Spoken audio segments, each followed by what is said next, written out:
we've been very busy here. A piece of, what should I say, scholarship, erudition, history, and it's very reasonable. I mean, there's nothing in it that, might be seen as playing to any kind of gallery, any kind of ideological gallery. So, really, congratulations on that stupendous achievement. 700 pages in which you've looked at sources from all kinds of archives, a lot of stuff in Marathi.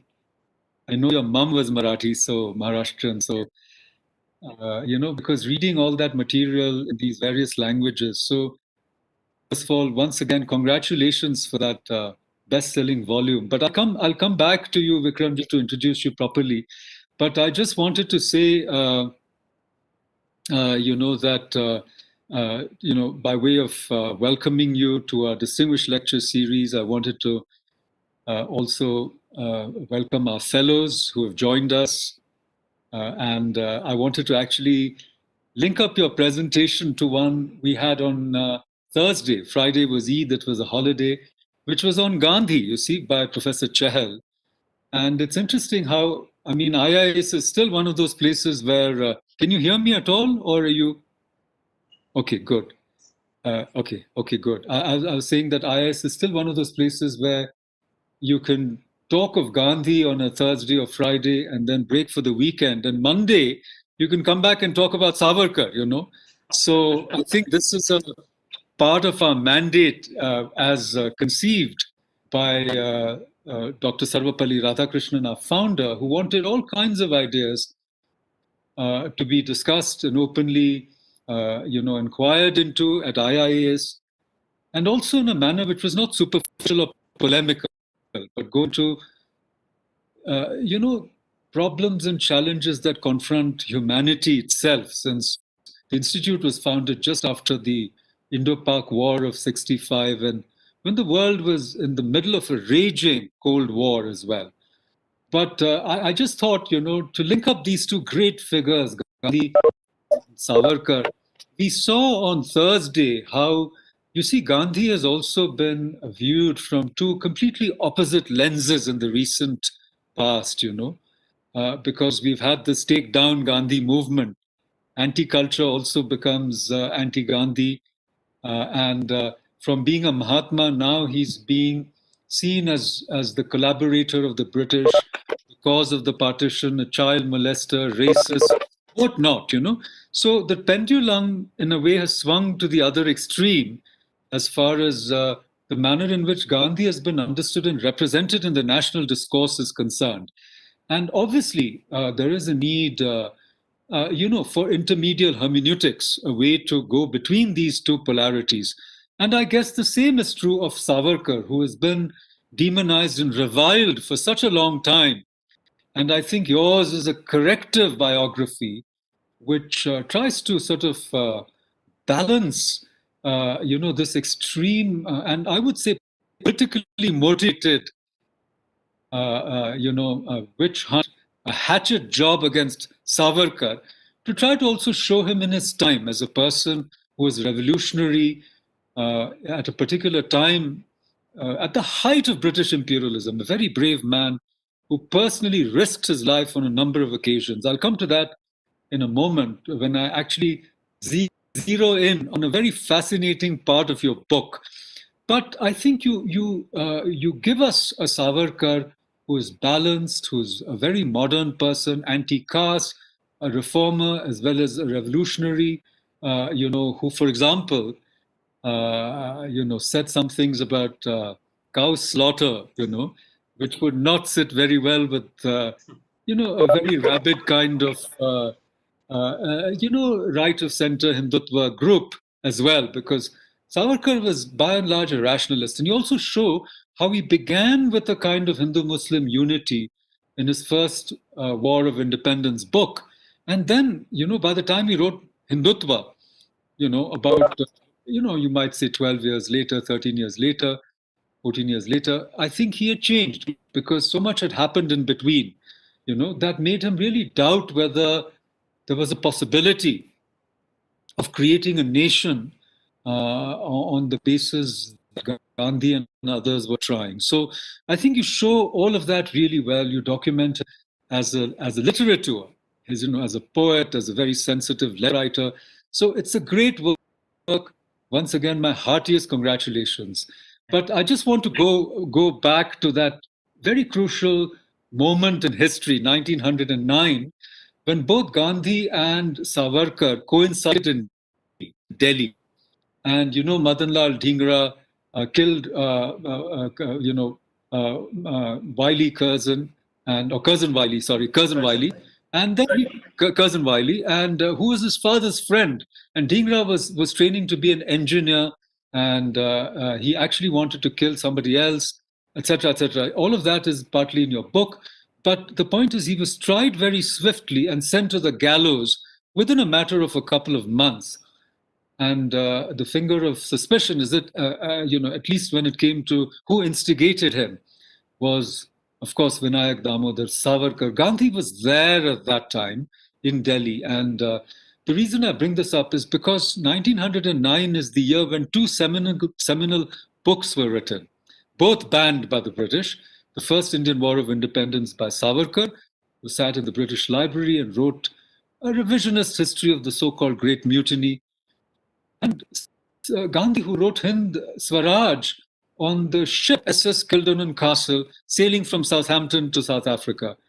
And you tell us how nicely you tell us that Savarkar's book was smuggled, in wrappings of Pickwick Papers and, Tale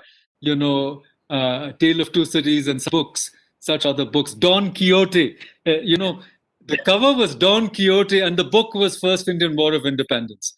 And then, this very crucial point in your book, which totally fascinates me, and perhaps you can tell us a little bit about that. When I'm now talking about 1910, when in January, if I'm not mistaken, January 5th, Savarkar sails he crosses the channel, he takes a train to Calais, and he crosses the channel and goes to Paris, right? And then the British, in the meanwhile, have mounted this, investigation against him. The CID from India has sent very incriminating documents to England, and the Scotland Yard and the inspectors are looking for him. And for some peculiar reason, in March, I think on the 15th or 17th of March, I've got a note here somewhere, but I won't go into it. I won't waste time going into it. In March, for some reason, Savarkar returns to England and is immediately arrested. He's with Dadabhai Nauroji's granddaughter. Imagine the grand old man of the Congress Party is helping the revolutionaries in Paris, which include Madame Bhikaji Kama, Shamji Krishna Verma is already in Paris, Virendranath Chattopadhyay, Chatto, a younger brother of Sarojini Naidu, was then killed in the Stalinist purges. When I went to St. Petersburg, I saw a plaque for him there. But all these people are in Paris, and Dadabhai Nauroji's granddaughter accompanies Savarkar in this train which pulls into Waterloo. And as soon as he comes to Waterloo, he's arrested, he's tried, and that's when his deporting to India begins. He's sent to the Andamans. Of course, he tries to escape from the porthole of the ship in Marseille. And all the socialists and the communists and the revolutionaries in Paris try to help him. So it's a very interesting conjuncture in Indian history that you talk about. And it's always interested me, why did Savarkar return to London when he knew that it would have meant, if not the gallows, then life transportation, then Kalapani, And so these are the fascinating things your book throws up. Two biographies of Savarkar came out. Yours, of course, the more detailed, and then another one by Vaibhav Purandare, which I also enjoyed reading. So Savarkar is ripe for re-examination, and we look to you to tell us how and why you embarked upon this, and what your challenges were, and what your highlights of your, should I say, your magnificent accomplishment kept you going, and of course something about the second volume.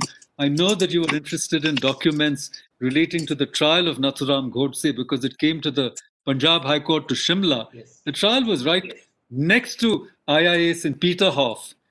And I think except for Godse, who didn't apply for an appeal, everybody else appealed, including Savarkar. But we don't have those papers. Maybe they're in the National Archives.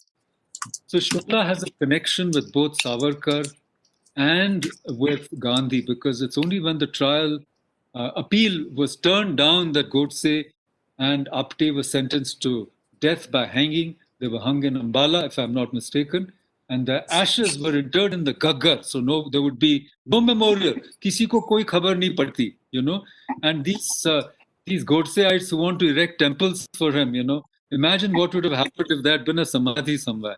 Anyhow, so this is a very fascinating topic. We are deeply interested in it in Shimla at IIS. We've had a deep connection with Gandhiji, who's come here several times. And I will just turn it over to you, Vikramji, but just a moment to introduce you. Vikramji and I have a link. We were both students of the Bishop Cotton Boys School in Bangalore, okay, which we did not discover till very much later, because he was my junior by many, many years. But I tell you, somebody asked me some time ago, I think the Print was doing an article on the most promising younger intellectuals of India. So they asked the usual suspects for the so-called left-wing intellectuals. And they asked me to name the so-called right-wing intellectuals. So on the top of my list was Vikramji. So I named two or three. I won't tell you the three I named, but Vikramji was certainly in that list. And I admire him immensely. I've read his books. He's got a wonderful book on Gohar Jan. And I'm going to end with a quotation from that book in a moment if I can find it. But his first book was on the Mysore Maharajas, the splendors of the royal Mysore, of royal Mysore, the untold story of the Wadiyars.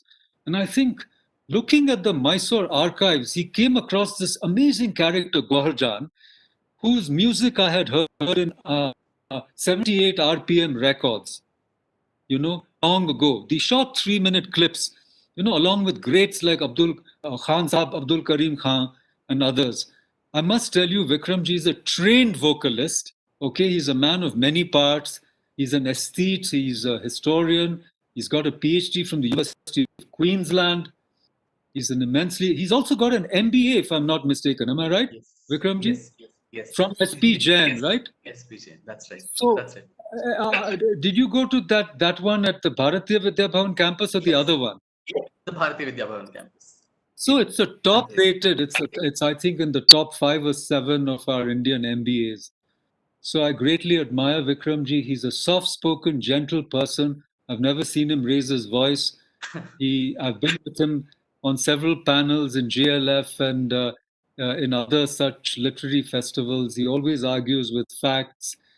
So now I'll turn it over to you, Vikramji. Thank you for joining us. Let me just read if I can find my e-copy of Gohar Jan. Sure. I want to start with this epigraph, okay? Where the epigraph is from Badi Maka Jan. She writes this little thing, about in those times, so we are all, in the eyes of God, of course, we are all sinners. So she writes, Bakshega har guna wo isaya sha'ar ka, behad hai rahm bandon pe parwardigar ka. So, asking for sins, the forgiveness of sins of habitual offenders, such as ourselves, who are also writers. Let me now turn it over to Vikramji to tell us about his wonderful adventures in writing this book on Savarkar. By the way, the title of this book, Echoes of a Forgotten Past, it's a very beautiful literary title also. So over to you, Vikramji. Dr. Vikram Sampath. Thank you so much, Makranji. I think I don't think I've ever been introduced so well and so with so much of warmth and affection as only you could. And thank you so much. for that. I know you'd been inviting me on several occasions to the IIAS in person, and I wish I had grabbed that opportunity much earlier before the lockdown, so that we could have had this discussion in person rather than in this virtual medium. But I'm sure that day too shall come very soon. I was indeed very, very, fascinated by when I think someone from your staff, I asked her, like, what is the title that you'd want me to talk about? And she tossed this title at me, and I'm sure it's come from you, of the challenges that one faces when writing on someone like Vinayak Damodar Savarkar. And I immediately said, okay, that's a wonderful topic for discussion with such a erudite group of scholars who have all assembled here, such eminent fellows, and a very good afternoon, and thank you for joining to everybody. Before getting into the details of, I think, Savarkar, I think it's probably pertinent to dwell a little about the whole art and craft of biography writing itself. And I take you back to that 1931 essay that Virginia Woolf had written on the art of biography writing, where she calls biographies as the most restricted of all arts. And a biographer is, I think, it's unlike a novelist, he is an artist under oath, because he or she cannot make up facts, and there is this harsh need to actually authenticate facts. But what exactly do these facts constitute? Does it only mean the documentation which would constitute just the outer shell, the public life of the individual? Or is there a deeper inner kernel, the inner life of an individual, which makes it a complete biography, a complete account? But the conundrum there is also, the kind of an existential crisis, so to say, for a biographer is, can we reach that inner core at all of anybody in our own lives? Is there something called a complete life? If we sit back to write the story of our own lives, will we be ever truthful? As Emily Dickinson had said, abyss has no biographer. So the lowest points of our lives, we usually probably try to cover it up or don't make it public. So within all these constraints and conjectures and dots that one needs to connect, I think a biographer operates with those challenges. And these are the larger challenges that any biographer would face. And I actually, dwelling on what Virginia Woolf had said, I'm just reading a little bit of that essay where she said, if one needs to write a biography of a Mr. Jones, you'll have to get in touch with his widow, Mrs. Jones, to get all his letters and private documents. And she says, the widow and the friends were hard taskmasters. Suppose, for example, that this man of genius was immoral, ill-tempered, and threw the boots at the maid's head. The widow would say, oh, but I still loved him. He was the father of my children, and public who love his books must on no account be disillusioned. So cover up, omit. And so the biographer obeyed. And so almost, the majority of the Victorian biographies of those times were literally like those wax figures which are preserved in Westminster Abbey, which were carried in funeral processions through the streets, effigies that have only a very smooth, superficial likeness to the body in the coffin.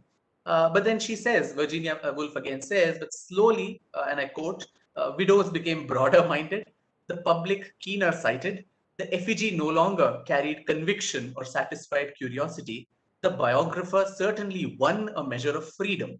At least he could hint that there were scars and furrows on the dead man's face, unquote. So I think this has been a challenge that people who dwell into the lives, almost with a kind of a voyeuristic pleasure of looking into the, not only from the ring side, but also from the inside of another individual's life and times, and every little detail of that person. These are particular challenges one faces. But I think the challenges get more accentuated when one deals with a figure, as Makranji mentioned, as contentious and also as controversial, reviled, misunderstood, maligned as a Vinayak Damodar Savarkar. And those challenges that I faced were aplenty, and I'll talk about those and also paint a little picture of his life and times, the many aspects and facets of his very multifaceted life and stormy life. And then maybe we could open up for questions on particular details of these different aspects. Now, it was way back when he'd just come out of jail, and it was in 1926, if I'm not mistaken, that there was this very slim English biography of his, which continues to raise a lot of heckles today. It was written in a pseudonym by the name of Chitragupta. Coincidentally, somebody who was the account keeper of Lord Yama, the god of death. So Chitragupta wrote this slim biography called The Life of Barrister Savarkar, and he was hardly it was a life, because it was in 1926. He had just come out of jail, so it was more the story of Savarkar, the revolutionary Savarkar, and his time in the Kalapani in the Andamans, and all of that. And so that continues today, and why it raises heckles, as I mentioned, was the fact that some people say it was Savarkar himself who wrote this eulogizing account of himself, whereas the jury is out in the open. Some also opine that it was perhaps one of his secret admirers, quite unlikely of the secret admirers, C. Rajagopalachari, who wrote this book on him, while some others say it's his erstwhile revolutionary comrade, VVS Iyer, who was then back in India, who wrote this biography. And because the book was published from Madras and not from Bombay Presidency, where Savarkar was housed, so that was the first time I think people really got to know who this man really was. Later on in the 1940s, you had a few Marathi books that came out on him, including one by Karandikar, Shivram Pant Karandikar, who wrote a very detailed, almost 600-page biography with lots of memoirs and documents and so on. This was around 1943-44. But soon after, with Savarkar's implication in the Gandhi murder case, so reviled did the man become, and such a political and social pariah, that anybody or anything associated with him had to be kept at such a long arm's length, that Karandikar found it extremely difficult to even sell copies of this book. So much so that it said that he wanted to burn all the remaining copies, because he didn't have a place to, even maintain the inventory. And that is when the very famous Marathi writer and biographer Baba Sahib Purandare, he kind of volunteered to actually go door to door canvassing and selling this book for Karandikar. Now, Savarkar himself was a prolific writer, someone who wrote several thousands and thousands of pages of literature on various aspects, including on his own life. And most of his early life has been documented by him, but somewhere that trails away. And I think the busyness of his life, particularly after he got into politics, ensured that he did not get so much time to pen down a lot of what he did in life. But then his secretary, Balarao Savarkar, very assiduously noted down all of this. And right from his time when he was in house arrest in Ratnagiri for 13 years, he wrote this entire book called the Ratnagiri Parva in Marathi. Then you had two other volumes, which was the Hindu Mahasabha Parva of his years as the president of the All India Hindu Mahasabha from 1937 to about 1944. And then the whole run up to partition, and how the Hindu Mahasabha, being the only force and political body in India which opposed partition till the last, and opposed Jinnah as well, in the Akhanda Hindustan Ladha Parva. So these are small fragments that came around, which kind of put together pieces, so to say, of the puzzle of what Savarkar's life was. But still, the larger picture was never really known, unlike probably several of his contemporaries, like a Gandhi, who maintained his own writings, and these were translated regularly from Gujarati and into English and so on. But Savarkar wrote largely in Marathi, and these two, only till recently, they were only translated into Hindi, but they were all compiled into a voluminous 10-volume Savarkar Savagra Vangmai, which largely, leaving the confines of Maharashtra and Maharashtrians who knew about him, I think that the rest of the country, he was still this enigmatic figure who meant many things to many people at the same time. It was much later, only in the 1960s, a few years before he died in 1966, that one of his associates, Dhananjay Keer, went on to write, with Savarkar's active involvement in the project, through interviews and documents and all of that, a compiled biography of his entire life from 1883 when he was born in Bhagur till the time he was alive, and then that was updated after he died. Now, 1967, 68 perhaps was when this book comes out, and we were in 2019 when my biography came out of his. In this interim, I find it extremely amazing that a person who intrudes modern contemporary political discourse almost on a regular basis, and probably even as we speak, there's some controversy brewing somewhere, someone in some election rally, and now it's the time of elections again. And so in every election, his name gets invoked. There are very few characters of the past who intrude our contemporary discourse in the way that Savarkar does, where both his proponents as well as opponents use his name, his legacy to target their political opponents. And when I looked back at the whole corpus of literature, saying what is it that is extant about Savarkar that one can actually look back and see whether to either eulogize him or to demonize him, the shockingness of the whole thing was something that hit me hard.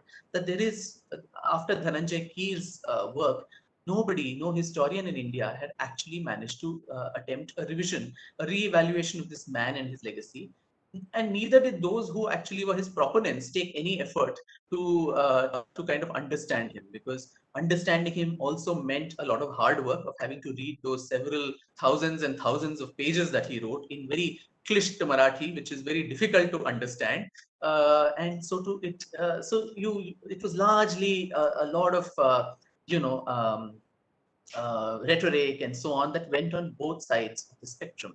And for a young man or woman in India today, if they want to really understand what is all this hullabaloo about this man who died way back in 1966, and why does his name get invoked as a British stooge, a traitor, a collaborator of the British, a murderer of Gandhi, and on the one side, on the other side, somebody who was a social reformer, a revolutionary, the ideologue of Hindutva, and all of this, there's very little to fall back on. But it's not as if there is no raw material, there is no data.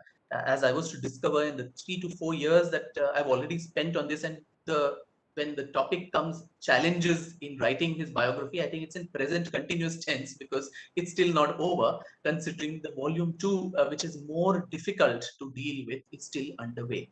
So the data that is there about him is literally screaming, and from vaults and archives and libraries across India and also outside India, to be heard, to be read. And many often when I see the accession number of the microfilms or the books, it's never even been touched by anybody. And that is the sadness of the academic ingenuity or disingenuity, if I may say, that we like to revile or eulogize someone without making a study of that person. So in the Nehru Memorial Museum and Library, where I've been a senior fellow, we've had the entire corpus of Savarkar private papers, accounting to 26 microfilm rolls, right from 1924 till the end of his life, because every letter that went in and out of his house was intercepted, both by the British government and by Nehru's government. So the only person who was probably under surveillance by both the foreign as well as an independent Indian government.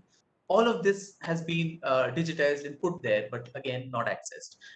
Similarly, outside India, in the British Library, London, and in the National Archives of UK, in the archives in France, in Germany, that I spent significant amount of time, there too, the 5 stormy years that he spent there, and through that also the story of the pan-national, international, intercontinental struggle for Indian liberation that happened, especially between the two world wars. Although that story also sits there unheard, unread, and consulted by anybody from India, largely. And so that's another travesty with the way our history itself has been documented, particularly of the annals of our freedom struggle and the multiple narratives that exist within that freedom struggle itself. Now, Savarkar himself, as I said, he wrote extensively, and in the very first preface of his Savarkar Samagra Vangmay, I think he holds out a piece of advice for a potential biographer, someone like me who would write about him 60, 70 years after he's dead. And he says this, and I quote from him. While it is nice to describe a beautiful rose in full bloom, it would be incomplete without a description of everything, right from its roots, the stem, the manure, and the nutrients that have sustained it, the fresh and the dried leaves, as also the thorns, in order to conceptualize the beauty of that rose in all its dimensions. Likewise, for a human being's biography, he needs to be presented as is and not as should be, from head to toe, nothing more, nothing less, as transparent and as true to reality as one can be. Everything that can be said or unsaid that is embarrassing or praiseworthy has to be documented without inhibitions and without fears. Of course, given the social and political situation that I'm writing these in, despite my will, some of the details are being suppressed a little. Also, it would be a breach of trust to reveal confidential details of renowned people with whom I have had the good fortune of meeting and interacting with closely in my life. Still, I hold a promise that I have revealed all that needs to be revealed with the least of colors and the least of bias from my side. Unquote. So this was almost like, my protagonist telling me that, like Virginia Woolf's effigy, let there be scars and furrows on the face of the mummy, and it need not be a picture perfect biography, which is what most of our biographies, particularly political biographies, end up becoming. So the idea was, first of all, to gather information about this man and also present him in this holistic picture where warts and all, everything, including his failings, which were numerous and which were natural if he were human, are also presented in as much detail. The problem with Savarkar, as I mentioned, of the fact that he's not been evaluated was for the longest period of time after independence, and particularly after his implication, despite his acquittal in the Gandhi murder case, was that he'd become a persona non grata in the Indian political discourse and social discourse as well. And there are legendary tales of numerous lives and livelihoods that were lost and destroyed because they were even remotely associated with Savarkar. I think a shining example would be that of the most illustrious Hridayanath Mangeshkar. The whole Mangeshkar family was very closely associated with Savarkar, and Savarkar, being a very erudite poet, had written so many different poems in Marathi. The famous Jayostute and the Sagara Prana Tadamalala that he wrote from the seashore of Brighton, as an ode to the motherland. Most of these were tuned by Hridayanath and the other Mangeshkar sisters, and most of them have recorded. Jayostute and Sagara have all been recorded by Lata ji, Asha ji, and others. Now, the very fact that Hridayanath Mangeshkar was associated with Savarkar ensured that he lost his job in the All India Radio that he was associated with. So this is the India, the intolerant India that we've been talking about now so much, where even a person you may hate or you may like, but the fact that you are not allowed to discuss about that person, that you're not even allowed to have an association with that person, and you need to pay a political, social, economic price for that.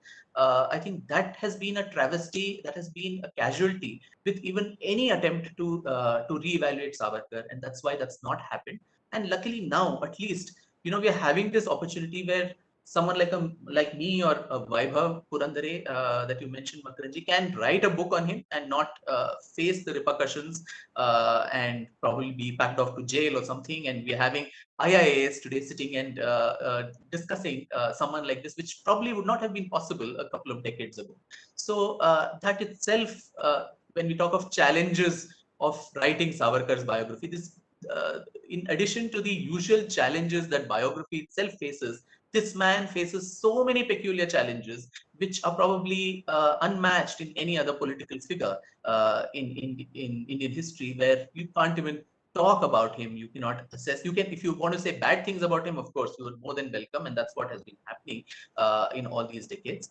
But I must hasten to add that neither the biography nor this talk is an apology for the person, or it's not a case of advocacy or correcting the so-called historical wrong. And I don't don all those very ambitious mantles of wanting to correct historical wrongs to a great national hero and revisionism and so on.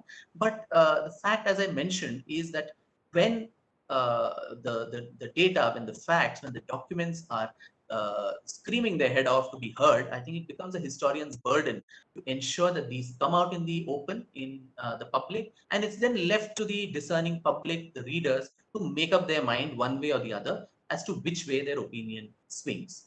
So, with this rather long preface, I think I'd quickly give an overview of the many aspects and facets of this man's life, starting with, of course, what Makaranji mentioned of Savarkar the revolutionary. Now, that too was something that before I began this work, I knew nothing about. I knew nothing about Savarkar itself. To be honest, having studied in ISC syllabus, Bishop Cotton's, or earlier the CBSE, syllabus. I don't know how it is now, but those days, Savarkar, or even many of the revolutionaries of Kalapani, they did not form part of my history textbook at all. So I knew, thanks to my Maharashtrian, half Maharashtrian lineage from my mother, that there was this man who some part of my maternal family quite admired, but I didn't know much about him beyond a point.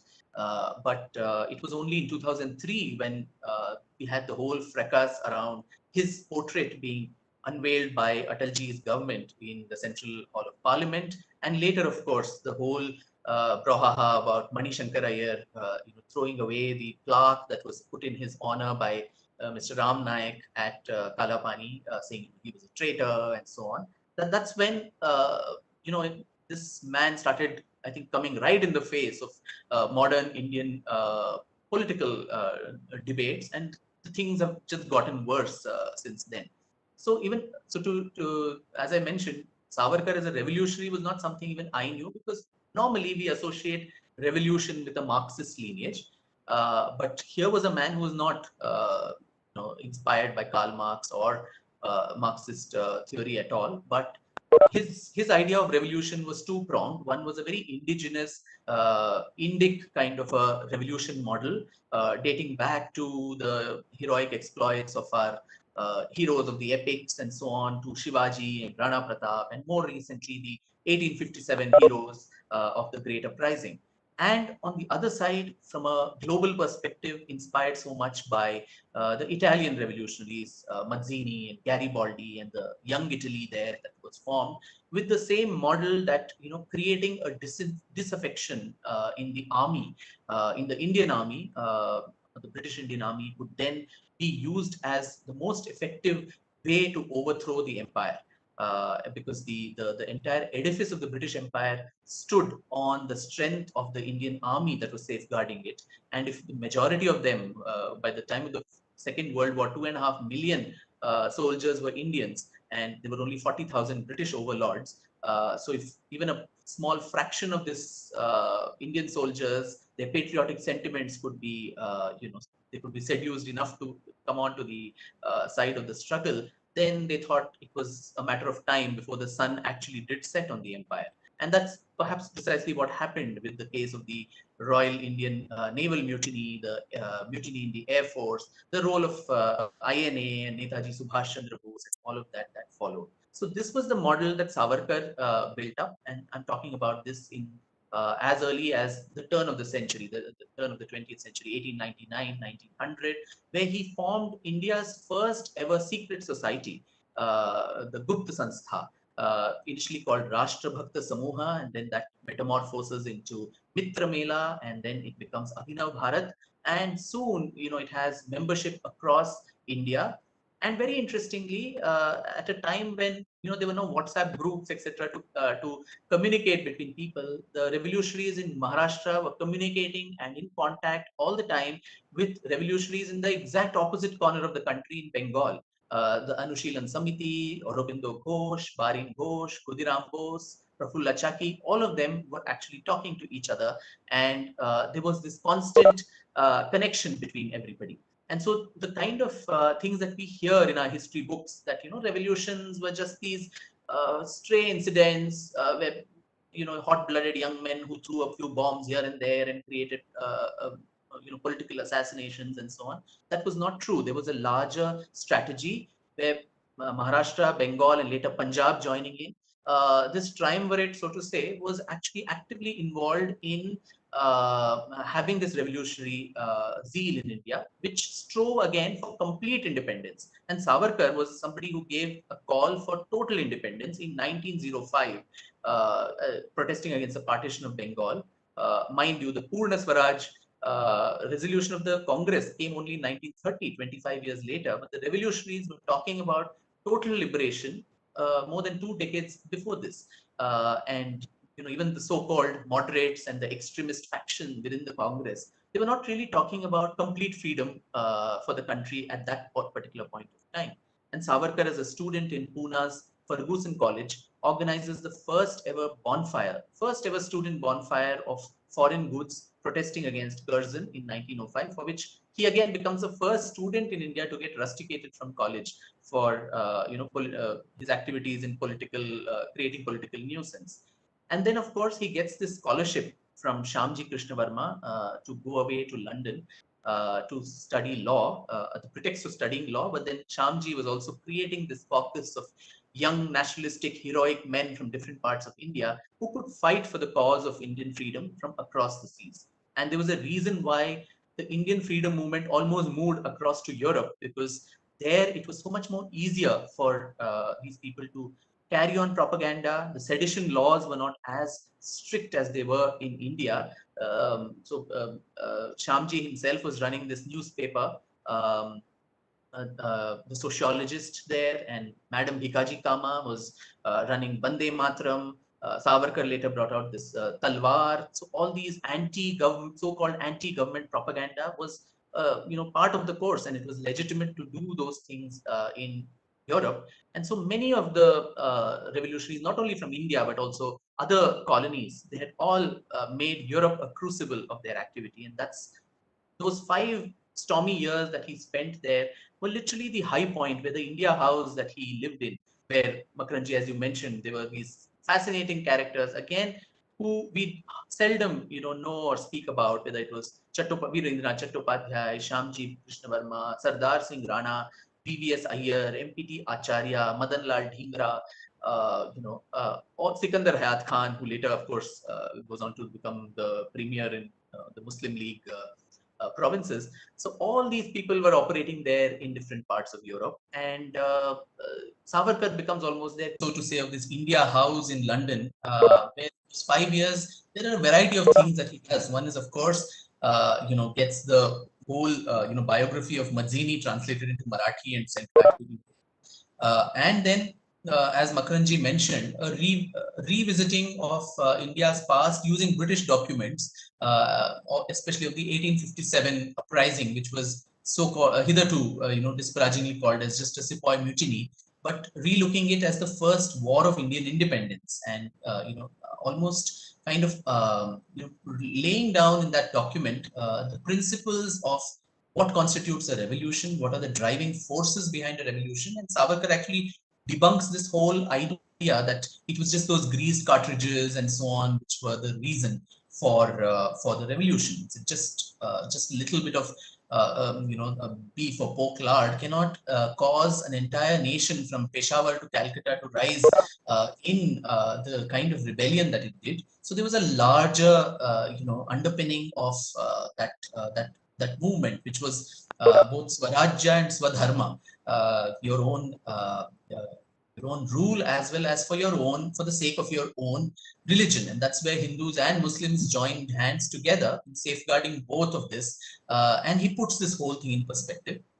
And among the many firsts to Savarkar's credit that I listed, the book too was probably the only book which was banned even before it was published. And the British, who had their spies all over India House, they ensured that this book, in fact, Churchill and the Viceroy and Lord Minto and others, they have these jottings on official paper saying at any cost this book should not come to India because it is highly, the content is highly incriminating, and it can create riots all over the country.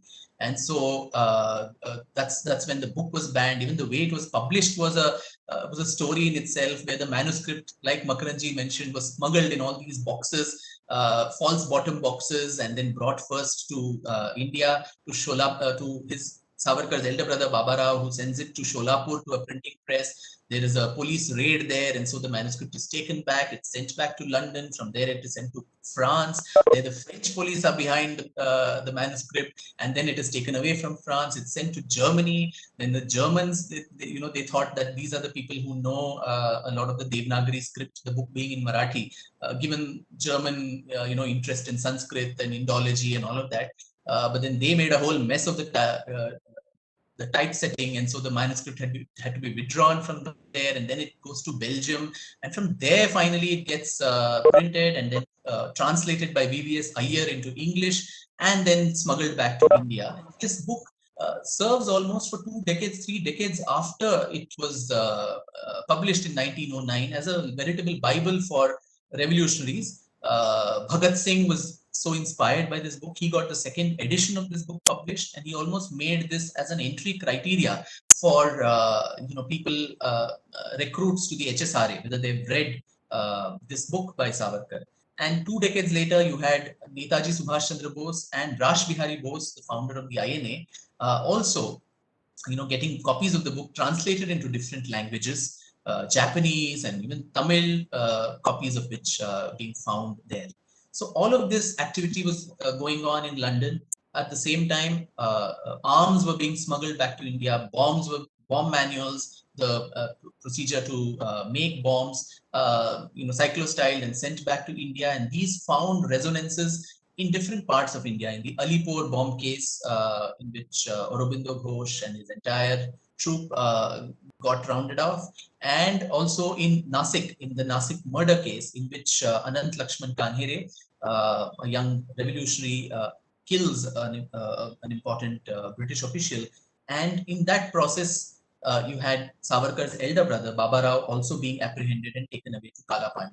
And then the needle of suspicion goes back, and then they trace him back, and they realize that this is this puny little man who probably never wielded a gun or a weapon all his life, but the power of the pen being mightier than the sword was so intense for the British that almost all through his life, he was always categorized as a D category or a dangerous category criminal, and the British wanted him back at any cost. And so he was, as Makaranji mentioned, the case was put on him. He was unfairly tried, and he had actually run away, as you mentioned, to Paris on the advice of his revolutionary friends who were there. But then somewhere there, he realizes that his associate Madanlal Dhingra has been executed. His brother back home he gets news of his being sent away to jail, and then also so many people, in his erstwhile Abhinav Bharat, all being rounded up, and the movement literally crumbling in front of his eyes. And that's when I think he puts a very false, hope in British jurisprudence. And he says, like I mentioned earlier, the whole sedition law not being so, strong there, he had a very good chance of actually not getting convicted if he was properly tried in London itself. And that's what all the other revolutionary comrades of his were trying. So he wanted to get himself honorably evicted out of all these cases and restart the movement from a clean slate. And I really don't know why he needed this certificate from the British of being clean. But then that was a huge lapse of judgment. And as you mentioned, Makaranji, the minute he comes back to London, he's arrested. And then the British want to see that the man is tried not in London, but back in India, because that is the only place where he can be given the maximum punishment. And so this extradition at any cost, that clause is put on him, and the Fugitive and Offenders Act is invoked against him, whereas he was not a fugitive. He was a bona fide student who had gone there on a scholarship.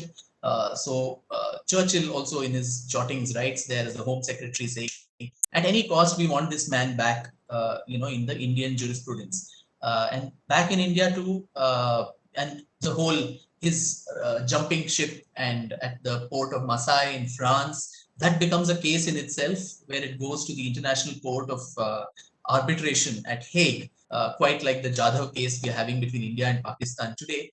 Because Savarkar, being a lawyer, said, I have jumped out of the ship and gone into French soil. And so now the British have lost their jurisdiction over me. And so if I need to be handed over to the British, it is up to the French government, whether they give me asylum or they give me up to the British. So that becomes a case in itself. And there too, the British want to ensure that he's brought to book in India. And so they mount the maximum amount of pressure on France and ensure that, he loses the case at Hague, and the trial commences in India, where he's not given a jury, he's not given a right to appeal. So it's a fixed outcome already, and he's probably given the maximum punishment that anybody in the revolutionary history, other than of course execution, was given, which is of 2 life transportations amounting to 50 long years. So this was 1910, and so he was always had this patti around his neck, which said 1960, which is when he would be released from jail. So that completes one major part of Savarkar as the revolutionary, and the second part of his life then begins of Savarkar as the person who suffered the kind of tortures that he did at Kalapani under Barry, the jailer there. The most basic of human rights also not being offered, not only to him, but also to several other almost 100 plus political prisoners there, of good food, basic toilet facilities, medicines, or medical care when they fell sick. Spolhuka Bell punishment, where they had to go round and round the oil grinding mill to extract a certain amount of oil every day. All of that, and solitary confinement for several months that he faced, in that time. All of this happens then, and that also becomes a time which brings Savarkar into contention for the so-called quote unquote mercy petitions that he signed then. And in my book, I've actually, in the appendix to the book, all the petitions have been put in toto. There were 6 of them, and some of them filed by his wife and younger brother Narayan Rao, and so on. So all of this have been put there, and it's been made out that it was a very special privilege that was given only to him to file a petition, which was not the case. It was a common agency, just as you could employ the agency of a lawyer to fight your case. Political prisoners were given the option to file clemency, and particularly that decade, 1910 to 1920, when you had the shift of India's capital from Calcutta to Delhi, you had the coronation of Emperor George, you had the start and the end of the First World War. During all these occasions, Britain gave several opportunities to political prisoners, not only in India, but in colonies across the world, as a goodwill gesture to apply for clemency. And the option was given, and several of the prisoners applied for it. In Port Blair itself, there were others who applied, and many of them actually got remission, or they got release as well. In fact, Sachindranath Sanyal, another famous revolutionary who was there in Port Blair along with Savarkar, writes in his autobiography, Mera Bandi Jeevan, that I was advised by Savarkar to file a petition, and I filed the same kind of text that he did. I was released, but he was not released, because the British actually feared that releasing him and his elder brother Baba Rao would actually reignite the revolutionary zeal in the Bombay presidency that had come down over the years. And that was one reason they did not want him out, and they wanted him to keep these 2 people as much as possible. So there's several other factors about that, including, his 1917 petition, where, among other things, he says that if my name constitutes an obstacle in the release of all the other prisoners, then please delete my name and release the others, and that will give me as much pleasure as my own release would do. So he was being like a spokesperson for all the other political prisoners of the time. And interestingly, a British government official, Reginald Craddock, who comes to interview Savarkar and several other political prisoners of Kalapani, he also talks about how, in the interview, he expressed no remorse, no regret for what he had done. So there are several contemporary accounts too that talk about this. And at the same time, very interestingly, in 1920, when Savarkar's younger brother Narayan Rao approaches Mahatma Gandhi and asks for his help to release his elder brothers, Gandhiji himself advises them to file a petition, and he himself files a petition on their behalf, saying, they are brave men, they probably erred, and now they want to get back to the constitutional process of the Congress, and with the Montagu Chelmsford reforms that have kicked in, this is a time for reform, so please let them off and so on. So this whole bogey of this petition, and because of that, the whole idea that he had sold out and so on, I think that is a little far from truth, because all through his life, even after Port Blair, the British did not seem to trust him at all. And that's one reason he was held in house arrest for the longest period of time, from initial 5 years to later 13 years. So 14 plus 13, 27 years of a man's life, the prime of his life, actually spent either in jail or in captivity, and being totally outside the realm of any kind of social work or public work that he would do. That was what Savarkar faced in his life. The third, phase of his life was Savarkar as the ideologue of this concept of Hindutva, or the whole idea of Hindu-ness and what that means, particularly in India today, where it is in political ascendancy. Now that too, seen in a social political context, I think makes a lot of sense, and not in isolation.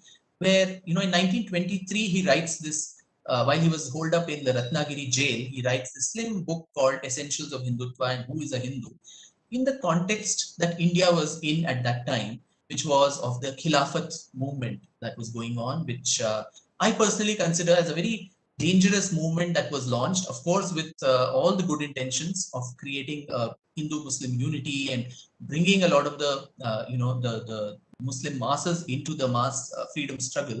But then the whole idea of appealing on communal lines and bringing religion into politics and assuring the people of on completely communal lines of liberation of a communal figure several thousands of kilometers away from India, and to kind of say that your allegiance to India is dependent on what you do, for the liberation of someone somewhere else. A caliph in Turkey, and the people of Turkey themselves did not want him, and Mustafa Kemal Ataturk comes over there. So that, I think, was a very dangerous game that was being played, and the consequences were immense. You had, with the carnages that followed in the Mokla carnage in Malabar, in Kohat, in Panipat, in Delhi, Calcutta, different parts of India. And the response of the Congress, and particularly Gandhi in most of those, was largely pacifist and more admonishing of the Hindu rather than of the perpetrator of the violence. And so there needed to be somebody who gave this intellectual counter to this entire policy, and that's what Savarkar did through this book. Interestingly, while all his other writings were in Marathi, this book was in English. So very clearly, he had a pan-Indian readership in his mind, and there he postulates his theory as to who is a Hindu. And right at the start, he says Hindutva has nothing to do with the theological constructs of Hinduism, the religion, and he himself being very anti, rituals, anti, so to say, orthodoxy. He said, I don't have much to do with the religion. Hinduism is just a subset of this larger umbrella of Hindutva. So what exactly was this? So when he gives this formula that anybody who lives within the Indus and the oceans, who considers this landmass as both their Pitru Bhumi and Punya Bhumi, the land of their forefathers, and also their holy land, not in terms of religious holy land, but in terms of they owing their allegiance to this landmass and not to some sultan sitting somewhere else. I think that person is qualified to be called as a Hindu, again, not as a religious definition, but as a cultural and a nationalistic identity marker. You could be a Jain, Buddhist, Muslim, Parsi, Christian, anything, Sikh, and still be called a Hindu, was what was his hypothesis. And he says the same blood flows in all of our veins, and so there is no difference between a Brahmin, a Nair, a Jangama, a Sikh, a Jain, a tribal in Andaman, because we're all the same.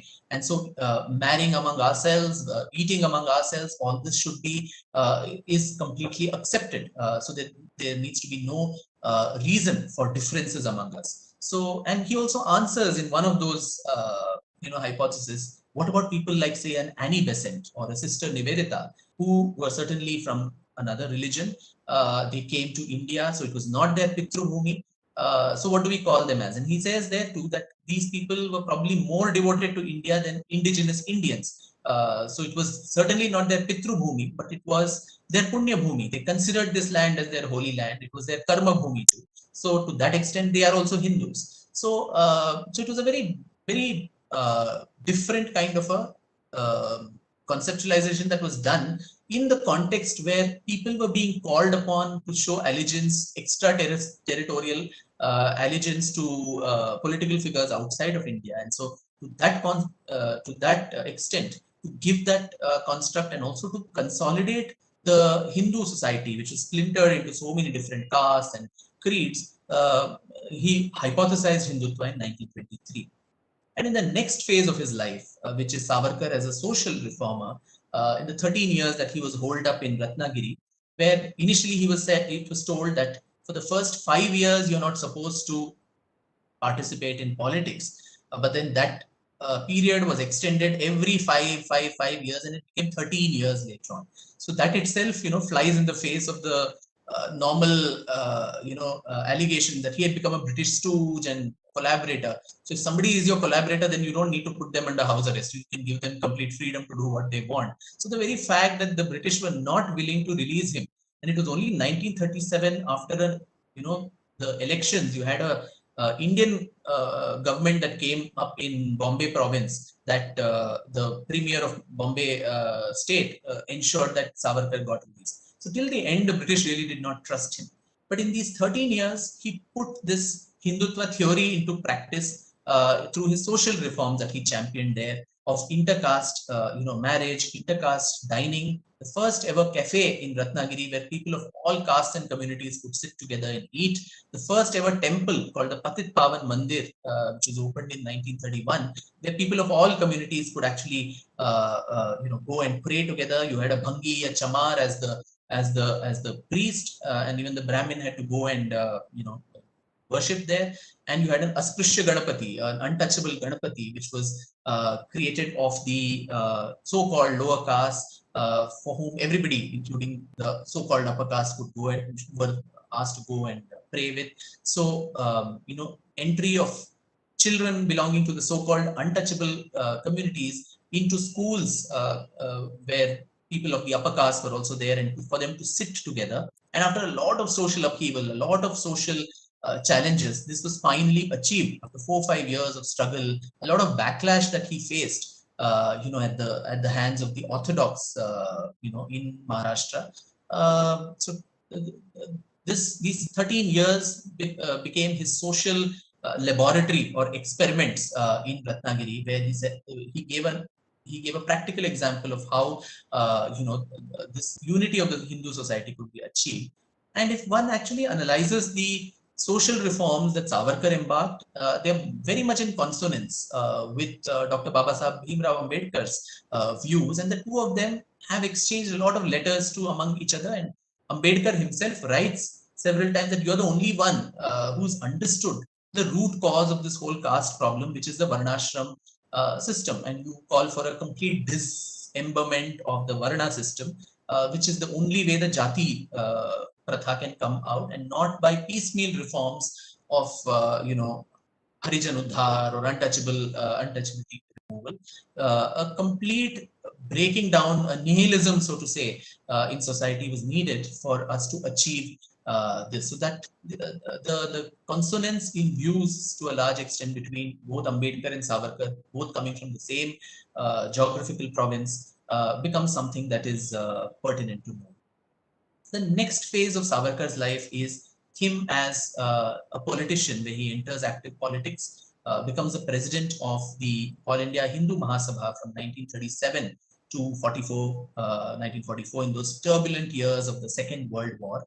And here too, he becomes an active champion of the Hindu voice, particularly in politics, and in the run-up to the partition, somebody who opposed the concept of partition, the concept of the need itself for having a communal separation in the country, and a perpetual opponent not only of Gandhi but also of Jinnah during this time. And the Hindu Mahasabha itself was a ragtag sort of a party. It was not even a political party before he came in. It was an appendage of the Congress, and he revitalized and made it fighting fit enough to contest elections, not with much success, but to some extent it gave quite a bit of a challenge to the Congress, particularly in targeting Hindu voters during these times. And during his presidency of the Hindu Mahasabha, his speeches there are compiled in a book called the Hindu Rashtra Darshan, where he time and time again mentions, what is this concept of the Hindu Rashtra that I have, the much reviled behemoth kind of a concept, which is probably subsuming of all religious minorities and so on. Where he says, my conception of a Hindu Rashtra, the constitution of a free Hindu Rashtra, is one where everybody is equal in the eyes of the law. There is no discrimination on the basis of caste, creed, religion, gender, etc. for anybody, and the majority community does not get any extra privileges by virtue of being more in number, and by converse the minority doesn't get any concessions because they are a minority. Everybody is equal in the eyes of the law. You could carry on with whatever religious practices, your pujas and namaz and all of that, in the confines of your house. Don't bring your religion into public and into politics, and including the fact that he says the exact phrase that he uses is, our non-Hindu brethren need not even have the ghost of suspicion that the Hindu Rashtra will encroach upon their religious, their cultural, or their linguistic rights. And if at all there is any encroachment, the state must ensure that that is remedied and cured, and everybody is free to do what they want. And including the state can subsidize some of the things, like say madrasas or churches and pilgrimages, and all these things can be subsidized by the government. But then there also he put a formula, a very utilitarian, non-emotional formula, which says the amount of subsidy a community gets, a religious community gets, should be directly proportional to the amount of tax it pays to the national exchequer. So if you are useful to the national economy, then you can claim some benefits back, a tax return. Otherwise, you can't be a burden on the national exchequer and still demand and expect to get whatever concessions. So this kind of theory that he propounded for the unified India. Of course, time and time again, even now we are told that this whole two-nation theory that came about was something that he propounded, and it was he who sowed the seed, which is again, I think, a little far from truth, because I think it was way back with Sir Syed Ahmad Khan and so on, who got this whole idea of two nations and so on. But Savarkar time and again mentions that yes, there are two nations within India, as long as there is a section within a particular community here which owes its allegiance not to this country but to a larger ummah or a universal brotherhood. So till the time that is there, till the time Indian interest, Indian allegiance is not primary, and you have these extraterritorial allegiances, there are two nations. But the minute that will go away, and there is complete emotional integration within this country, then there is no two-nation theory at all. And so time and again, when he was compared with Jinnah, he does mention in one of his press interviews too, that Jinnah and I are completely different. He stands for concessions after concessions for a particular community. I am calling for equality of everybody. And I actually think there are two nations in the construct that I mentioned, as long as there is this tendency to look beyond your borders. So that was in the 1940s. But then again, this was also the time of the test of his leadership, where I would say that he failed to a large extent in creating mass movements, particularly the kind that Gandhi did. Time and again, there was a promise of a direct action, by the Hindu Mahasabha, which never materialized. There was a lot of, distrust and misunderstandings between him and his immediate protege, Dr. Shama Prasad Mukherjee, who later became the president of the Hindu Mahasabha, and later, of course, the progenitor of the Jan Sangh and the future Bharatiya Janata Party, so to say. So they had a lot of differences of opinion on many things. So Savarkar as a leader, particularly, and when one puts him against, say, Gandhi, and the way he managed to galvanize the masses or even get people to listen to him, those were his huge failings there, where he could not manage to build that mass appeal for himself. Also, many of his views too, like Makaranji mentioned, about cow worship and cow not being, divine, and he just believed in cow protection and so on. And this whole caste and social reform, where it was a nihilist approach and not a step by step kind of a social reform. All of this also ensured that he lost the support of many sections of society. So that mass appeal, uh, something that Gandhi managed to get, was something that Savarkar could never get in those years, though he was hugely popular in the years of his presidency of the Hindu Mahasabha. The final phase of his life, after which I will conclude and open up for questions, was of course his implication in Gandhi's murder. Again, a case which is highly contested even to this day. Even as I'm rummaging through pages and pages and pages of documents and several very notable books that have been written on this topic, including Tushar Gandhi's book, as well as Malgonkar's, Manohar Malgonkar's The Men Who Killed Gandhi. And the actual court papers, the testimonies in the court of Atmacharan, where this was tried in the Red Fort trials, it becomes clear that this was a motley group of rabid and lunatical elements, the real violent elements within the Hindu Mahasabha, led by Godse and Apte and Karkare and all these different people, who, the ultimate, till the last minute, till 12th January, when 1948, when Gandhi announced his plan to go on a fast unto death, till the time Nehru's government made good the promise of handing over 55 crores to Pakistan, at the time when Pakistan was actually invading, our borders in Kashmir. Till then, these motley group of crazy lunatics did not even plan to assassinate Gandhi. They had all kinds of grand plans, from wanting to go and bomb the Constituent Assembly of Pakistan, when they did not even know what grenades are and how to even rip open a bomb and throw it. They had absolutely no clue. Someone wanted to assassinate Jinnah. Someone wanted to blow up the Constituent Assembly. Someone wanted to raid the van, the vehicle that was going of the Nizam's treasury.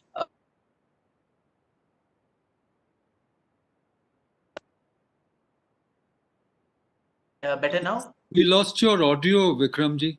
Now, Yeah, any better? yeah. So all these kind of grand plans, and from 12th January is when they finally decide to change their target. They needed to do something. They had these grand plans, but did not know how to execute that. And the target showed itself up when, in their teleprinter, the news comes up that Gandhi is going on a fast, and he's also asking many of the Hindu and Sikh refugees to go back to Pakistan, and that creating a lot of consternation among the refugees itself, who were gathering around Birla House, saying that if he wants to die, let him die. I mean, we don't really care.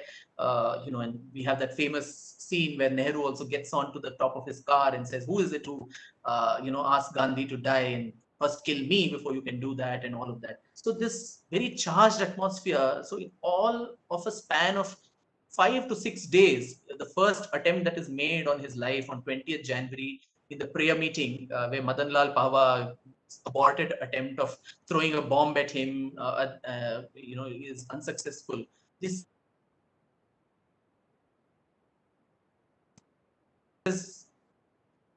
5 to 7 days is all that they had to actually, to plan any conspiracy. And in all of that, this whole circumstantial evidence that was given by a very, very dubious man, this Badge, Digambar Badge, who was a part of this plan, who actually was the betrayer of the cause in that Madan Lal Pahwa, bomb episode. He was supposed to actually shoot at Gandhi after Pahwa, throws a bomb and creates a scare, but he runs away because he gets scared, and he sees some one-eyed man and he considers it as a bad omen and runs away, and all kinds of confusion. It is only this Badge who comes up and gives this testimony that we all went to Savarkar, and then he gave us this pistol, which was again false. It was got from Gwalior, the Beretta pistol that Nathuram finally uses.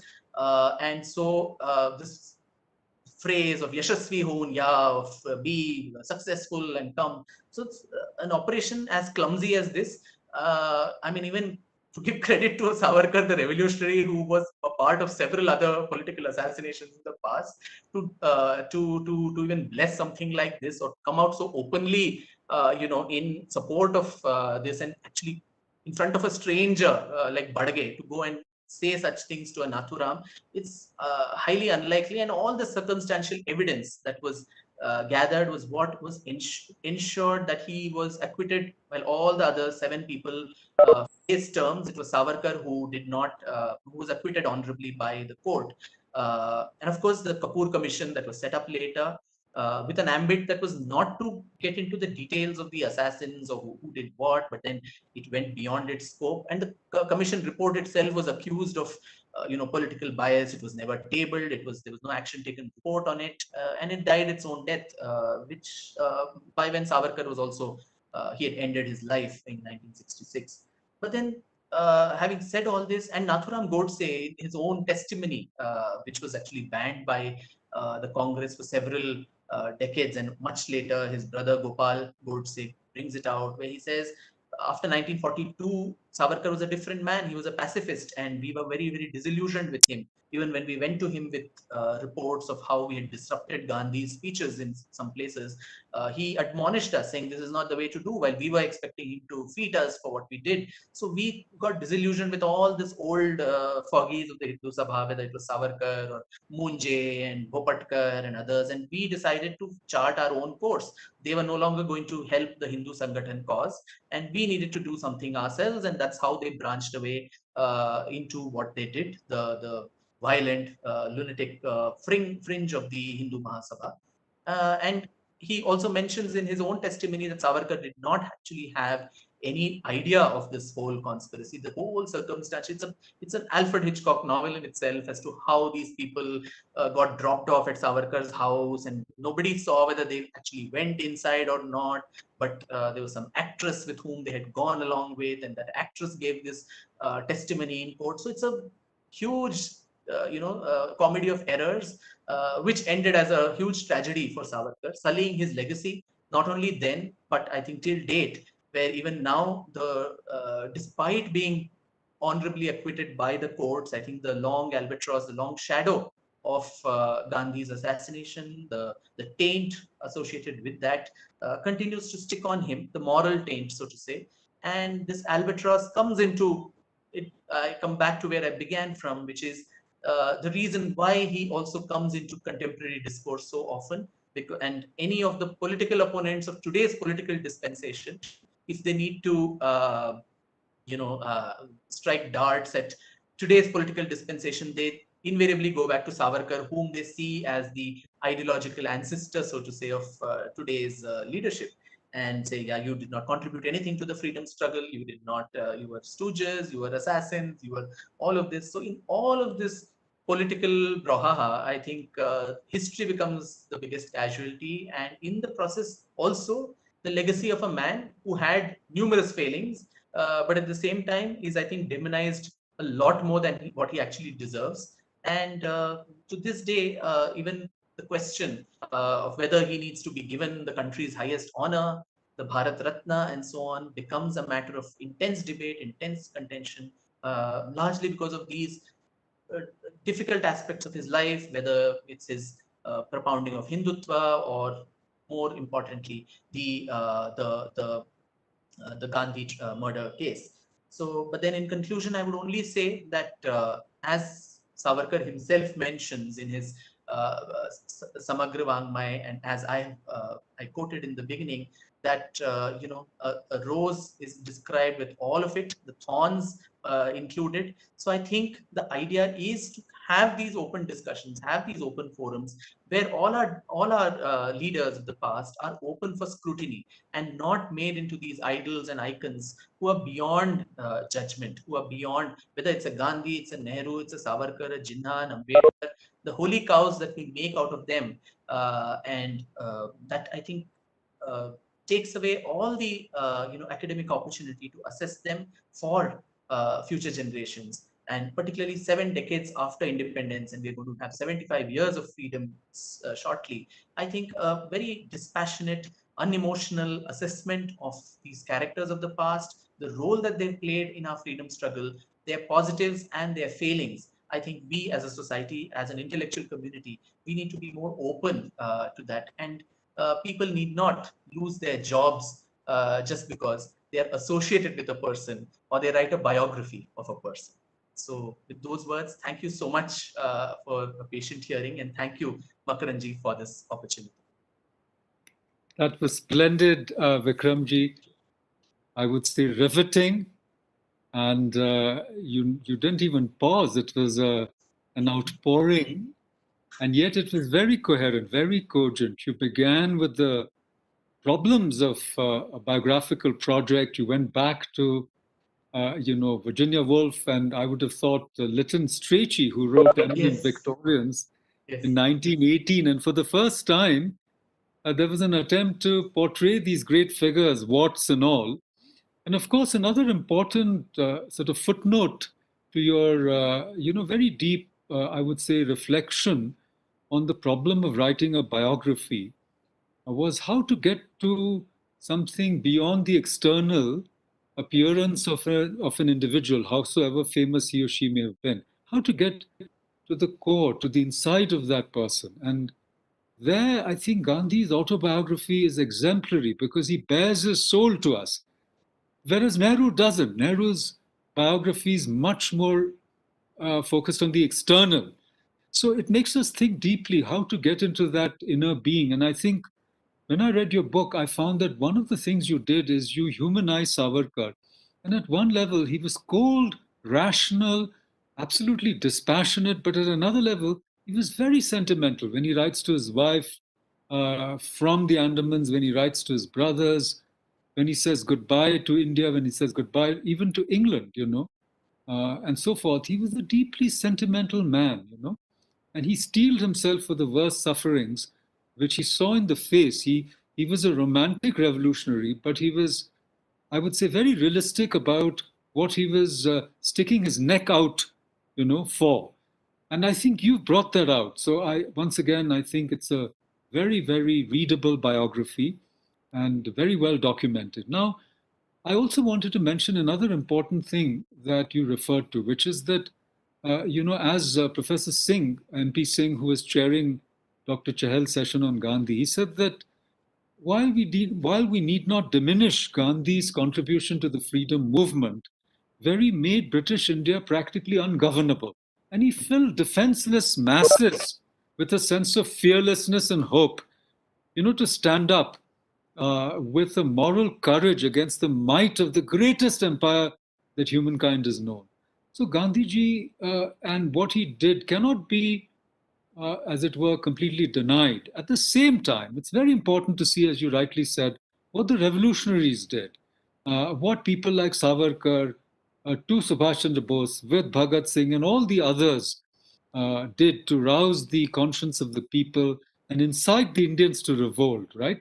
So I think a more balanced picture of how the British left India is absolutely required for the times. And, coming back to Lytton Strachey, see what happened is from, hagiographical accounts, because the hagiography is the life of a saint. That was the source of European biographies. Everything comes from religious texts, I mean, frankly. And then you secularize them and you write, as Attenborough did of Gandhi, you make a saint out of Gandhi. And the opposite is that you write anti-biographies, which I said, Gandhi must fall, everyone must fall. So I think the corrective biography, if any, is one that steers a middle course, a madhyama course, from the extremes of an anti-biography and a hagiography. And I think you managed to do that very eloquently with Savarkar.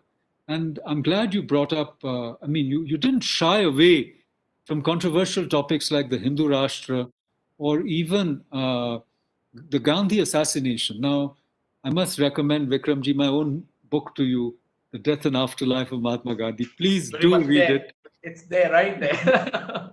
We do read it, where, you see, my argument is a little different because I want to enlarge the circle of responsibility.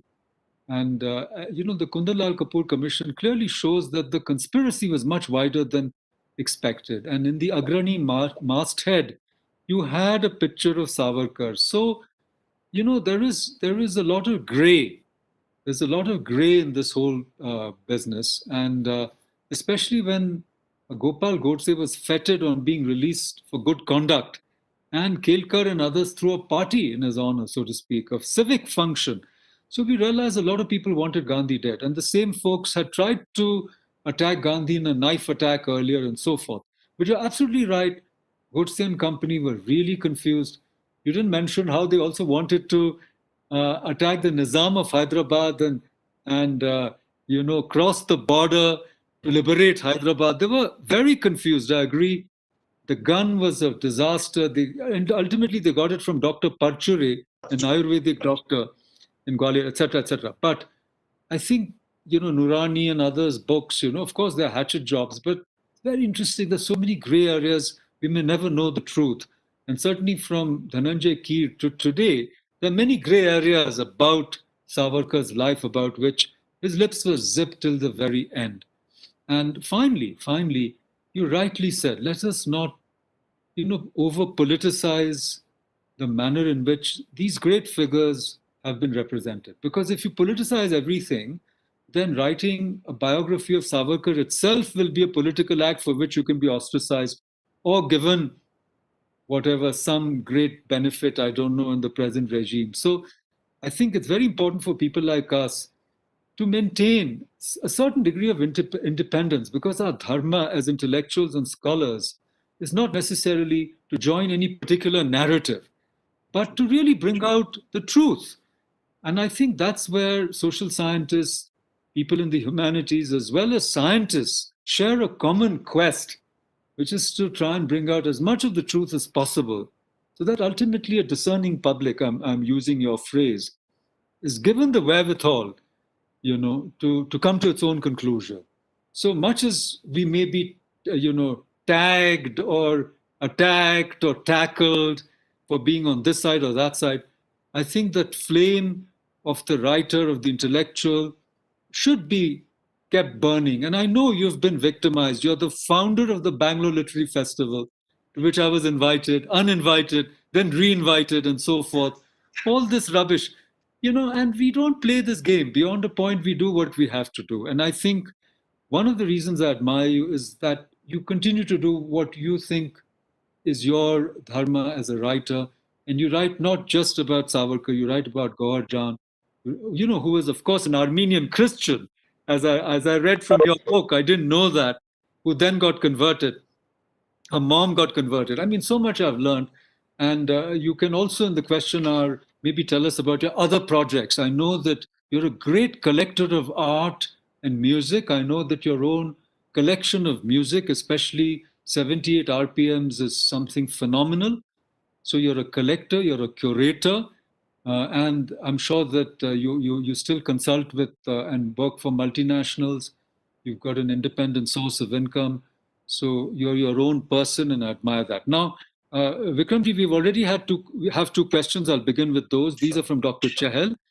He says Dr. Ambedkar writes in Pakistan or Pakistan, something of India, that while talking of Hindu Rashtra, Savarkar was standing on the same platform with Jinnah. How would you comment on this? So that's the first question, that according to Dr. Ambedkar, I'm not familiar with this particular remark, but anyhow, Dr. Chahal says Ambedkar said that Savarkar was standing on the same platform with Jinnah. That's first question. Second question about social reform, says Dr. Chahal. We agree that he was for the annihilation of caste, but was it for the Sangathan of Hindus? Was his position a result of the fear of possible conversion of Dalits to other religions? These are two questions. And others, please send their questions by chat or raise your hand, please, so that I can see you. Thank you. That's a great question. In fact, on what, so I think Dr. Ambedkar, when I look at his writings, and particularly this book, I think came out in 1940 and then 45, Pakistan and Thoughts on Partition. He this is only, I mean, I would say part quoting of what he said about what Savarkar, he equated the two of them. And that was a constant allegation that he faced. And I mentioned that in my talk as well, that everybody did think of him as the other side of the coin, and how he was constantly on the defensive, saying how me and Jinnah were different. While he stood for concessions, I actually stand for equality of everybody, and so on. So in fact, I quite coincidentally, I had that particular page open of that book, and I'd like to read a little of what Dr. Ambedkar said during that time, and then that probably puts the whole idea in a better perspective. Ambedkar says, and I quote, Islam divides as inexorably as it binds. Islam is a close corporation, and the distinction that it makes between Muslims and non-Muslims is very real, very positive, and a very alienating distinction. The brotherhood of Islam is not the universal brotherhood of man. It is brotherhood of Muslims for Muslims only. There is fraternity, but its benefit is confined to those within that corporation. For those who are outside the corporation, there is nothing but contempt and enmity. The second defect of Islam is that it is a system of social self-government, and it's incompatible with local self-government, because the allegiance of a Muslim does not rest on his domicile in the country, which is his, but on the faith to which he belongs. Wherever there is a rule of Islam, that is his own country. In other words, Islam can never allow a true Muslim to adopt India as his motherland and regard a Hindu as his kith and kin. That is probably the reason why Maulana something else. And according to the Muslim canon law, the world is divided into two camps: Darul Islam, the abode of Islam, and Darul Harb, the abode of war. Country is Darul Islam when it is ruled by Muslims. Country is Darul Harb when Muslims only reside in it but are not rulers of it. That being the canon law of the Muslims, India cannot be the common motherland of the Hindus and the Muslims. It can be the land of the Muslims, but it cannot be the land of the Hindus and the Muslims living as equals. Further, it can be the land of the Muslims only when it is governed by the Muslims. Quoted in toto from what Dr. Ambedkar wrote.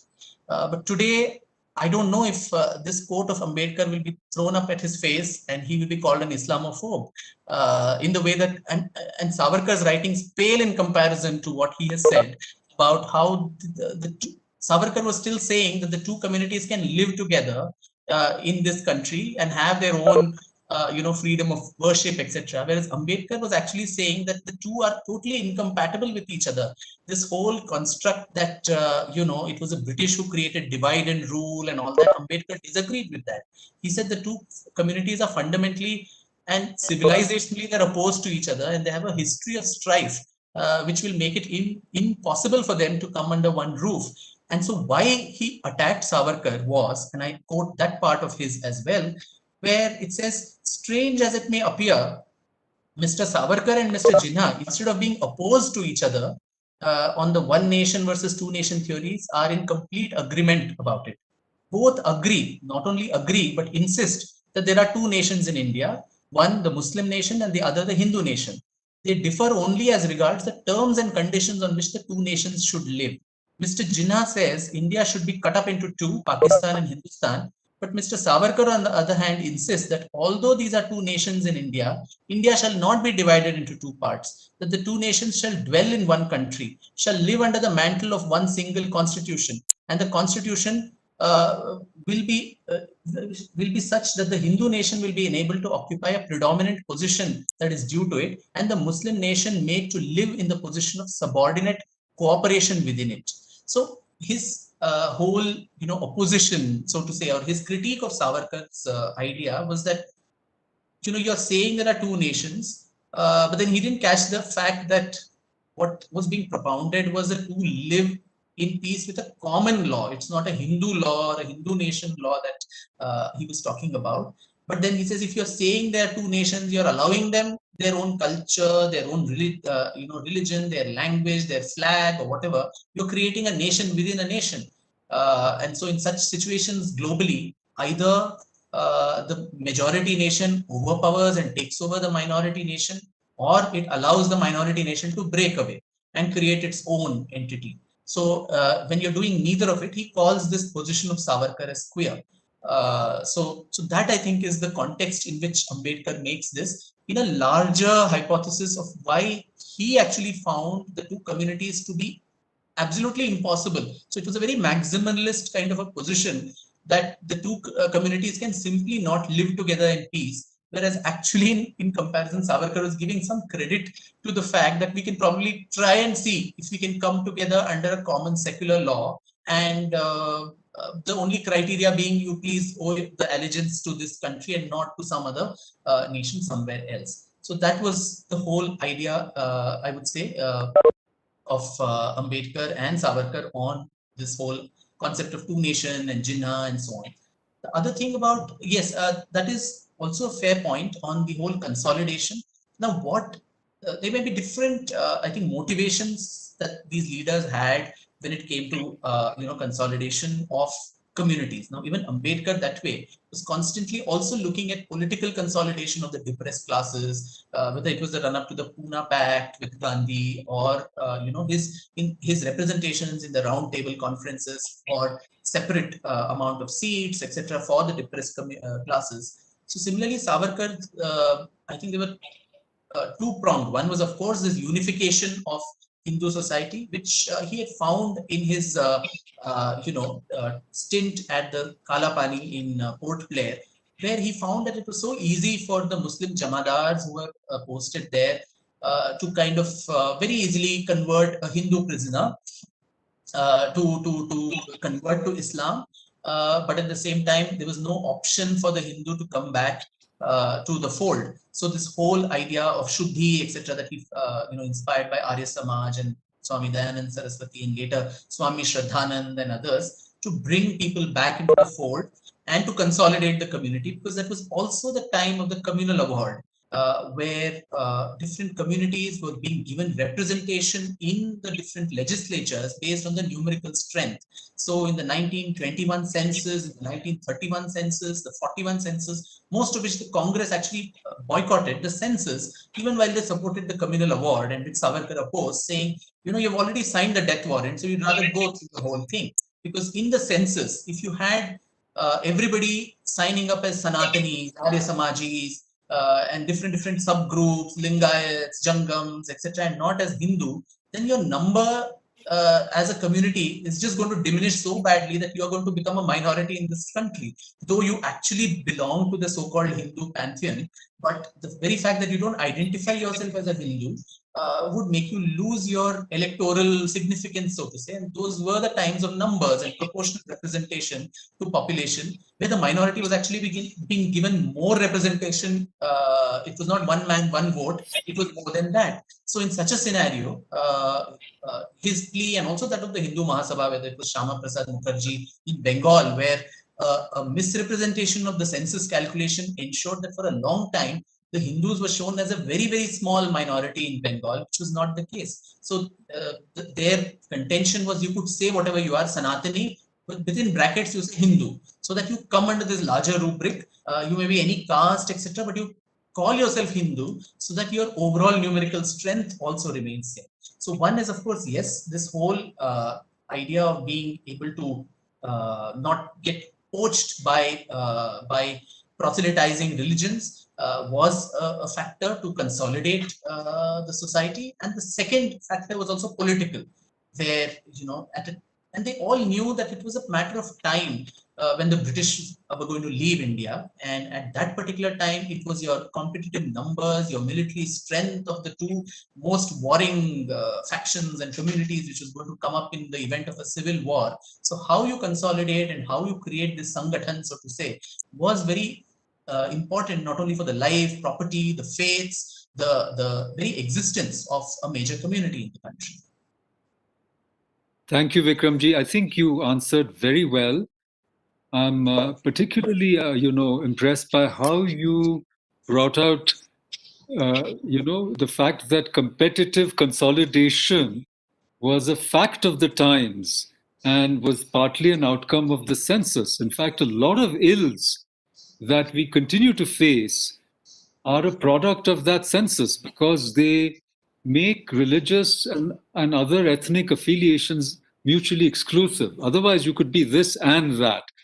And I think you rightly pointed out how the political motive to delegitimate a Hindu consolidation and to exalt all other kind of minoritarian consolidations was the crisis point, you see, and I think that was very well answered. Now, back to the Dr. Ambedkar and Savarkar debate. I just had a little query there, which is that I think what Ambedkar was saying is that he wanted everybody to be an Indian citizen under equal, with equal rights and under the same law. And he claimed, if you read what you, I mean, I heard what you read out, he claimed that Savarkar was in some ways relegating Muslims to second class citizenship. However, you have argued that that was not necessarily the case. But when we read that, book, Hindutva, he says that those who do not bear cultural allegiance should be content to be deprived of all the rights, So he makes equality conditional, it would seem. And I think there is that subtle difference, but we'll come back to that. There are many more questions, and I will come to, I saw two hands, Professor Raju raised his hand, Professor Patel raised his hand, but I have three questions from Dr. Subramaniam. I will read them out. We would like to know about Savarkar, the playwright. I have read excerpts of his anachronistic play on Chokhamela. Question number one. I think we'll take it one by one, and I think we'll have some I'm sorry to suggest this, Vikramji, but slightly briefer answers to take in more, because I know that these are fascinating topics, but around 5 we usually close. But go ahead. So the first question on Savarkar is playwright and the anachronistic play Chokhamela. Yeah. So that's going to be a long answer. So I'll try to keep it short. I think so. One of the other facets as a literature, which we kind of don't know, not only as a playwright, but also as a poet from the age of 8 and 9 when he was writing in Marathi. Am I? Yes, carry on. Carry on. Yeah, we can't see you, but we can hear you. It says you're, just a second. We're able to hear you, but we can't see you. Yeah, I think it just said my network is bad. So one second. So as the different Marathi literary meters of of Moropant and other people of the past, the way he incorporated those into his poems, and these poetry is something that germinated from his childhood, and it stayed on in his time in the jail in London and so on. But after coming out, I mean, the plays, I mean, the whole Marathi tradition of bhakars and pavadas. Dating back to the times of Shivaji and the way the political ballads were written. That is something he attempted even in his childhood with Chapekar and Chapkatka that he wrote on the Chapekar brothers, who were his source of inspiration. And that was a play, musical kind of a play, which again was sung and played right through even the 1920s. And later on, after coming to Ratnagiri, he wrote several plays, Singasta Khadga, then Ushap, and several other plays, which had very difficult, including Chokhamela that Subramaniam mentions, which had these very difficult kind of social issues where he touched upon issues like conversion, like untouchability, and all of that, for which he got into trouble with the colonial government almost all the time. Where these plays itself were censored. He had to, because his release was conditional, and on the basis of whether it was causing any kind of disaffection among people. So there was one thing, I think that was also the time of this Rangila Rasool, that book that came out, which caused a lot of trouble in parts of northern India. The publisher was killed and so on. So that time there was a play that he wrote. I forget the name right now, but that again came under British surveillance. And so time and time again, he was asked to explain what these characters were, because they were the spies who were also going and seeing his plays while they were being enacted, to know about the different characters, what was their social message behind it, which the British probably could not understand. So this thing lasted through the 30s, but I think after the 1930 and thereafter, him as a playwright too evaporated. The poet Savarkar had gone away, so did the playwright, and later it just became a political commentator. He started writing more on contemporary issues, on politics, on Bhasha Shuddhi, which became a very important aspect of his contribution to Marathi literature itself, where having the Devanagari script and also having terms which are not drawn from Urdu and Persian, which were being subsumed.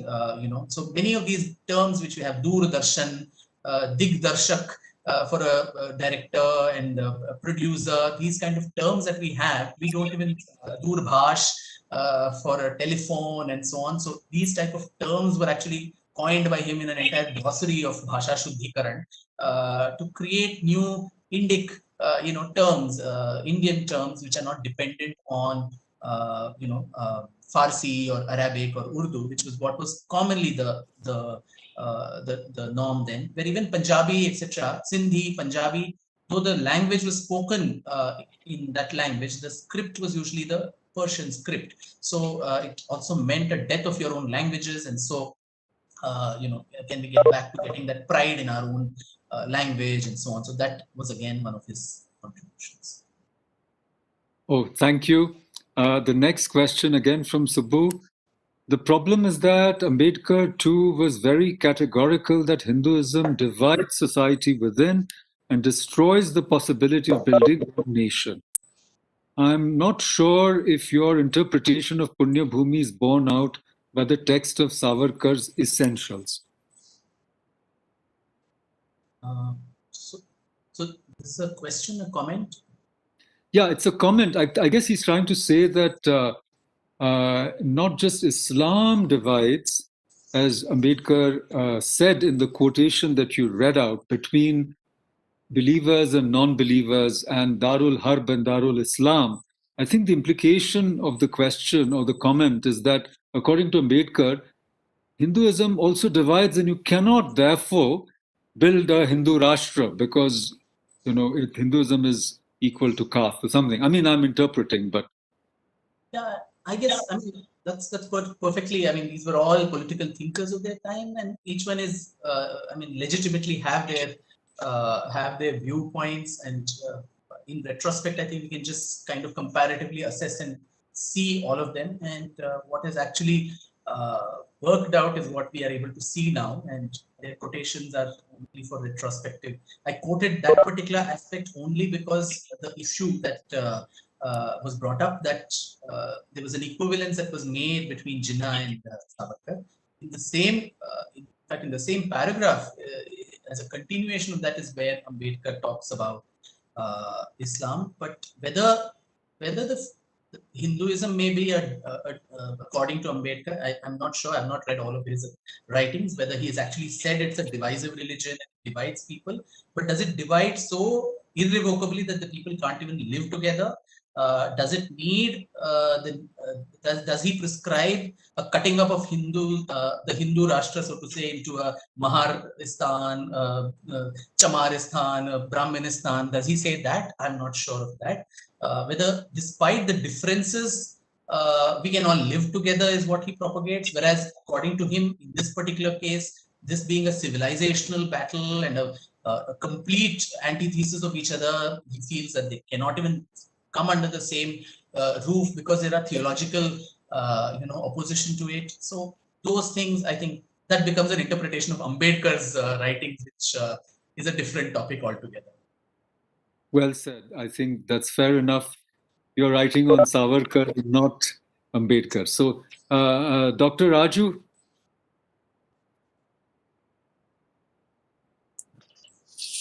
Well, I think I find your explanation not at all convincing that the British were suspicious. They can remain suspicious even if they have somebody working for them. Right? You don't trust a person, you work together. So mere suspicion is no proof that he was against the British. He did not utter a word against the British after he was released. The simple fact. I think we have to acknowledge that fact. You are talking about acknowledging scars. On the contrary, as you correctly mentioned, there was the Khilafat movement at that time. And there was nothing to counter that movement. And he became the counter to that movement. Because at that point of time, Congress had gone out of the control of the British. It is true that the British started the Congress, but by the 1920s, it was totally out of their control. Right? So they had to have something. What was that thing? So I think you are not painting a fair picture from that point of view. He did do something. He never spoke of, independence from the British. Right? But he did speak against what was happening. And he did speak against the Khilafat movement. He did speak against Jinnah. He was not the counterpart of Jinnah. He was not asking for partition. He was asking that everybody, the land should be one and the Muslims should be somehow subordinate to it. So he was asking for that. He was not the counterpart. But he was with the British. How do you get him out of that? I don't see that. Well, it's again a question of interpretation, because if you actually see all his speeches, of course, the bulk of the time when one needs to see when he actually did speak for or against anybody is after 1937, when he actually came into active politics, because before that he was not even allowed to utter anything political. So the social work was the front end for whatever else was happening behind it. But from 1937 to 44, all the speeches of the Hindu Mahasabha, as the president of the Hindu Mahasabha, bulk of it was, of course, criticizing the Congress as the main political opponent. That was also the time by when elections and electoral politics had kicked in. So there was a political opponent in elections who had to be addressed, but never has in those speeches the contention being that we need to continue to be a part of, the British needs to be a part, ruling this country. He's always asked for complete independence for the country. And this whole idea that he was also looking for militarization and supporting the British war efforts in World War II, which is also held as one of the proof of collaboration, is, as I mentioned earlier, by that time, the fact that the British were going to leave India was quite almost a given. It was not, the 2-3 months of the Quit India movement was all the mass movement that was happening. But otherwise, even the Congress was sitting across the table, and it was only negotiations and concessions and working out the details of the transfer of power. There was really no anti-British movement, so to say, that was going on. So, may I interrupt? Yes. I think you are tackling cliches. I'm raising a different point. Right? So you are not answering that point. Why did the British show clemency to Savarkar? They were extremely brutal people. So there was a deal. And that deal, you have to get into. You're not getting into that. And he never actually spoke against the British. Okay, you can say he could not because he was released as a political prisoner, but he was doing something which helped them by dividing.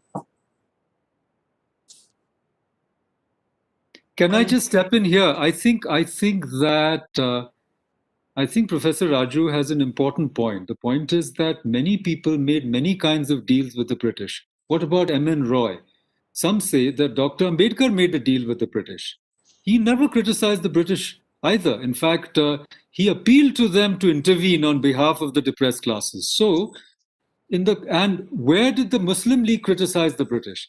So it was, so if you look at the configuration of Indian nationalism and its satellite subnationalisms and so on and so forth, you see a very complicated and multi-layered engagement with British imperialism.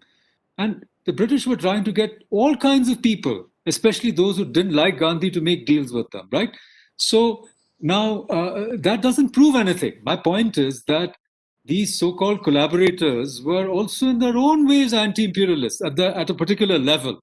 So you had a frontal attack on British imperialism by the Congress, and all the others were trying to use the imperialistic situation to their advantage in getting the maximum benefits in the post-independence dispensation. So I think Hindu Mahasabha was also trying that.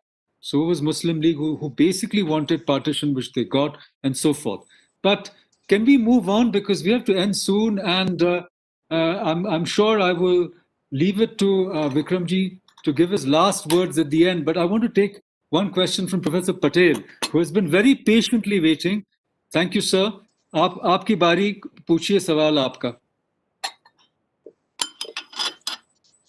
Sir, I wanted to begin with this, that I liked this book on Savarkar, particularly the Kalapani phase, wonderfully written. And what I liked about it is that you are not trying to see it ideologically. You are seeing Savarkar as a man who was a revolutionary and who was caught in a situation where he didn't know what will happen tomorrow. So that kind of situation, and there are evidences, and you handled it that well, very well. I mean, I should say that even if a historian would not be very satisfied with your work, if he wants to see Savarkar and his times gets reflected in your work, because there are some issues which I would like to bring into your notice, because those things are can be useful for you when you deal with post 1926 situation, which Professor Paranjpe has rightly pointed out.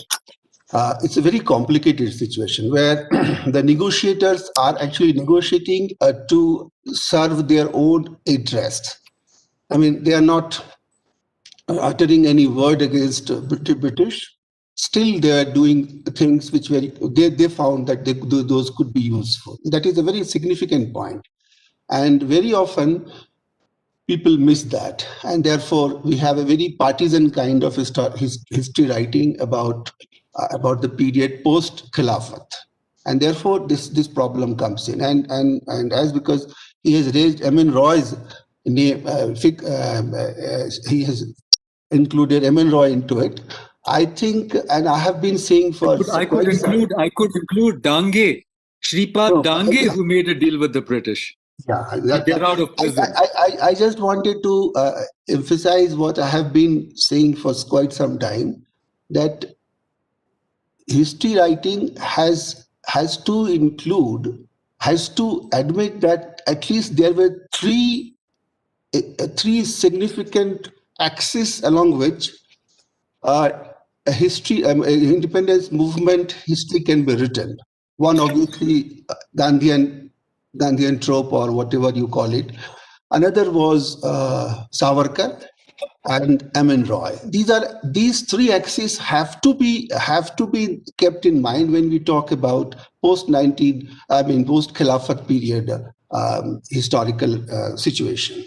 And I'm bringing this because this is a completely different situation in which Savarkar is criticizing Gandhi's Khilafat experiment very differently. M.N. Roy is criticizing very differently, and still Gandhi manages to come out with his support base intact in spite of all his failures. And you have actually brought in this question when you talked about 37 to 44 phase, when you say that Gandhi could manage to get the support and Savarkar failed in that. So these are the questions which actually will haunt historians this time onwards, I believe. So history has to be written very differently from this point. I mean, this is absolutely a very different kind of situation in which history is to be taken up. This is the thing which I wanted to share with you. But I have a specific question also, and that question is related to your Savarkar's dealing with or association with late 19th century Arya Samaj connection. I mean, let me put it this way. You have said that Savarkar was enthusiastically supporting the idea that Hindi should be the national language in a way. I mean, he was trying to, you have traced it from 1906, and that is very important. at around that time, he was one of those people who were able to understand that Dayanand Saraswati's making Hindi very important was a crucial factor in the nation building. At that time, there was no Gandhi as such. So even then, Savarkar is making Hindi the language of the nation, in a way, the language which will bring entire India into one kind of connection, linguistic connection, so to say. So that is where I felt that your book could have engaged with some other connections with late 19th century developments. And this is one of the things where I think even revolutionaries' connections with each other. You brought in that point in your discussion that even in those days where there was no WhatsApp group and all that, these revolutionaries were connecting with each other. And we have those kind of connections, definitely, because materials are available, but in different languages. So you can find materials on Bhai Parmanand in Punjab, but not in Hindi or English, maybe. About Bhagajati in Bengali or other, except that Prithvish Banerjee's work has come in. Otherwise, these connections are to be understood with some other kind of evidences which are not available in English or in archival material. And that is where I think your book actually leaves scope for us, for many others, to work on further in order to get a kind of all India perspective of how revolutionaries actually tried to build up a national base. And those connections may give us a different perspective of post 1914 developments. Recently, some materials have come up, and I think those efforts to bring army into it, which was very crucial to Savarkar's project of bringing army into it, is something which has to be looked into in a process which actually started much earlier. And there was a continuity in that. Even during 1942, we find some efforts to bring army into it. So these are the things which I thought that these could be brought into your attention so that you may look into those directions because whether you like it or not, people would try to bring the time into that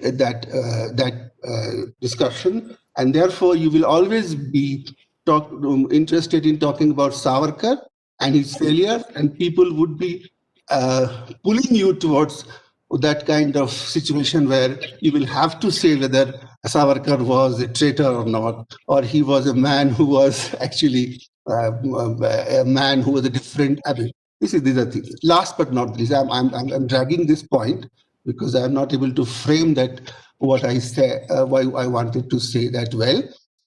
But last but not the least, and this problem remains a big problem for anybody who takes Savarkar's case. Savarkar comes from Andaman to realize that a greater danger has come up. Till then, British were the biggest problem. Now he says it is the Muslim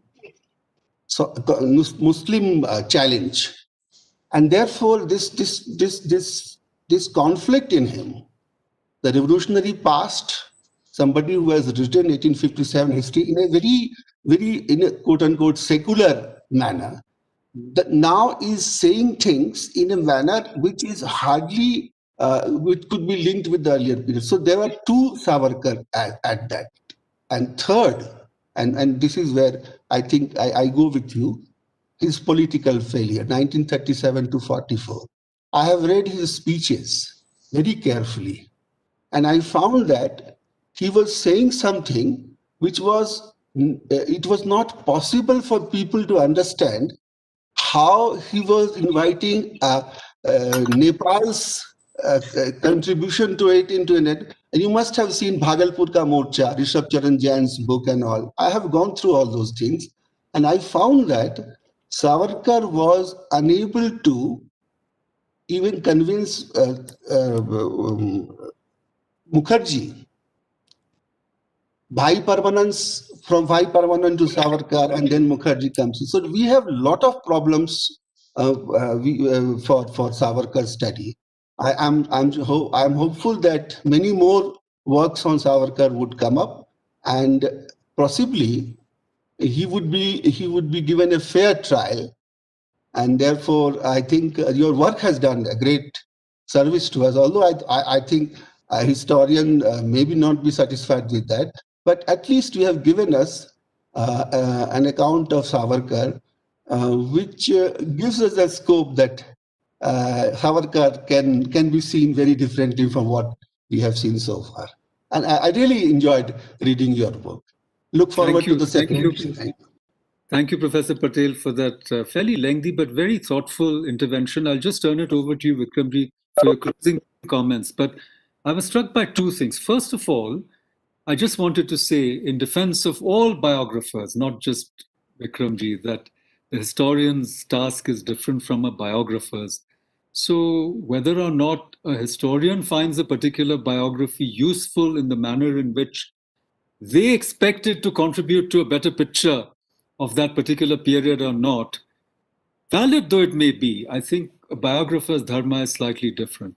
Now, what is the link between history and biography? That's a huge, huge subject and very fascinating. But I do want to say one or two things. I agree with Professor Patel about an important point, which is the political failure of Savarkar and his Hindu Mahasabha. See, Hindu Mahasabha never quite took off, and it never had the appeal that a major political party needs to have. And what are the reasons for it? I think is it the personality of Savarkar, which was not as charismatic, but he was also charismatic, by the way, because people went to the gallows for Savarkar. So he had a magic of a different kind. But something to think about.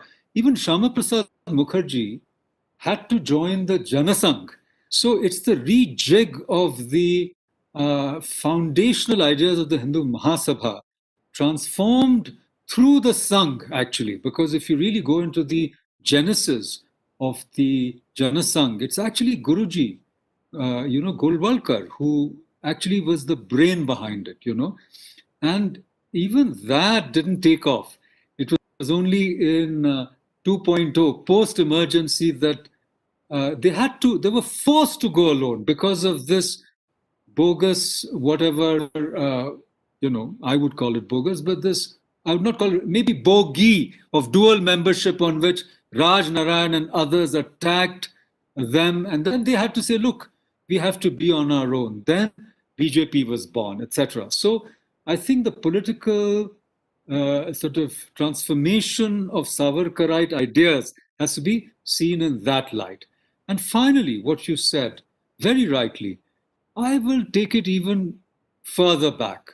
You see, let's go back to the Great Revolt of 1857. And I think Savarkar, when he called it the First India War of Independence, he realized that if you could provoke the sepoys, call them sepoys, from that time or this time, pasa palat jayega. British Samrajya ka pasa palat jayega. So, Sanjeev Sanyal gave an extremely interesting talk here, where he tried to link all the revolutionaries, as you tried today, you added to it, that it was an all-India thing during the incarceration of the revolutionaries in Andamans. They were trying. Post that, they were trying. They wanted an all-India revolutionary formation, not just all India, the Gadar party in California and elsewhere, Canada. It was an international movement, okay? And it was beyond left and right. I think all kinds of people came together. So I think the key for them, right up to Subhash Chandra Bose, is somehow to get the Indian army to revolt against the British, which somehow never happened. Because let's go to China, let's go to Korea. None of them ever served the imperial masters, never.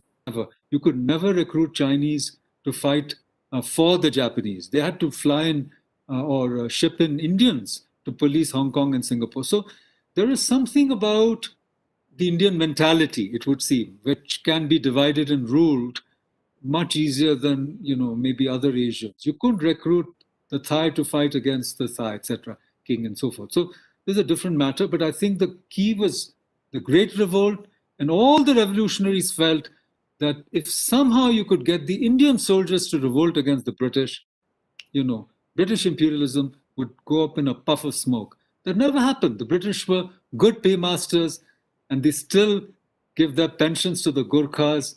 And, after the First World War, they recruited so many soldiers from Punjab, and all were pensioned, etc. But that's a different matter. We've exceeded our time. I turn it over to Vikramji. Thank you once again for joining us. Please do visit, post-COVID, post-vaccine, pre-vaccine. We'll give you a safe environment. Come and write portions of your second volume here. You're most welcome. And you'll find a fellowship amongst our residents here, which is not easy to get usually. Whatever our views, I think we are all passionately committed to the life of the mind. So go ahead, and thank you so much on behalf of the extended IIS family. Thank you for this wonderful presentation. And we wish you, what should I say, more power to your pen and less or no writer's blocks in the months to come. Go ahead, you have the last word. Thank you so much, Makranji, and thank you so much, Professor Patel. I think that was a very, very enlightening comment and some very, very pertinent points for me to reflect on as well, particularly the whole language issue. To be quite honest, in the first volume, I hadn't actually, thought of it through that angle. But though in the second volume, while I was going through his whole journey of Bhasha Shuddhi that he was doing, there I did kind of get into a little foray into where does this whole linguistic purity, the one language, one nation, one God, this unitariness that the Hindu right often gets accused of. Is it just political unitariness that was being talked about, or was it cultural unitariness? And in which case, how does that sit, in consonance with a multi-racial, multi-religious country like India, or are those the friction points? Those are things that I've tried in a little bit to investigate with the limitations of what a biography writing can offer. But thank you very much for those valid points. And thank you so much, Makranji, for summing up this whole thing as beautifully as only you can. And I think the pertinent thing is, Savarkar will continue to raise heckles. There are going to be extreme opinions. But I think what is important now is at least this window of discussion on various aspects of his life. At least that has begun. And the very fact that somebody is brought out of this, the confines of political and academic untouchability, and open for assessment, somebody whose views, whose philosophy has been important enough to capture, maybe in his time it was, he was not able to, galvanize masses, but some version 2.0, 3.0 of that has attracted a large section of the country today in political ascendancy in some way. And you mentioned Guru Golwalkar and him. So that also, I mean, there's an entire part of this volume 2 where I, trace the very stormy relationship that he shared with the RSS, particularly after Dr. Hedgewar's death, where, he comes up with this outlandish and, as only he could, crass and brusque kind of a thing, where he says there's only one achievement on the epitaph of an RSS worker would have only 3 lines. He was born, he joined the RSS, he died. There's no other achievement in his life. And so, that was the kind of, today we would paint Hindutva in one brush, RSS synonymous with Savarkar, synonymous with Godse, synonymous with everything. Whereas I think those nuances where you could see that there were numerous these differences where people did not see eye to eye, and those also account for his leadership failure, where you're not even able to consolidate people of your own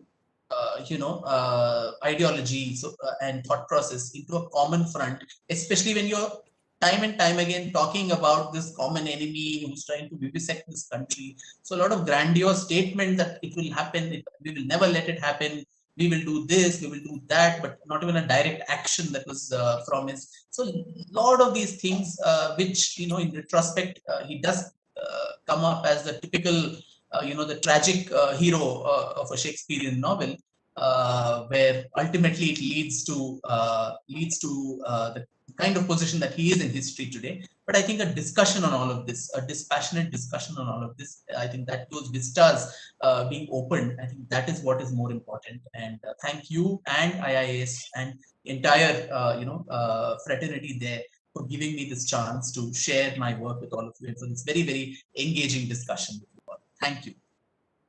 Thank you, Vikram ji. Bye. Thank Bye. you. See you soon, hopefully. See you Bye. soon.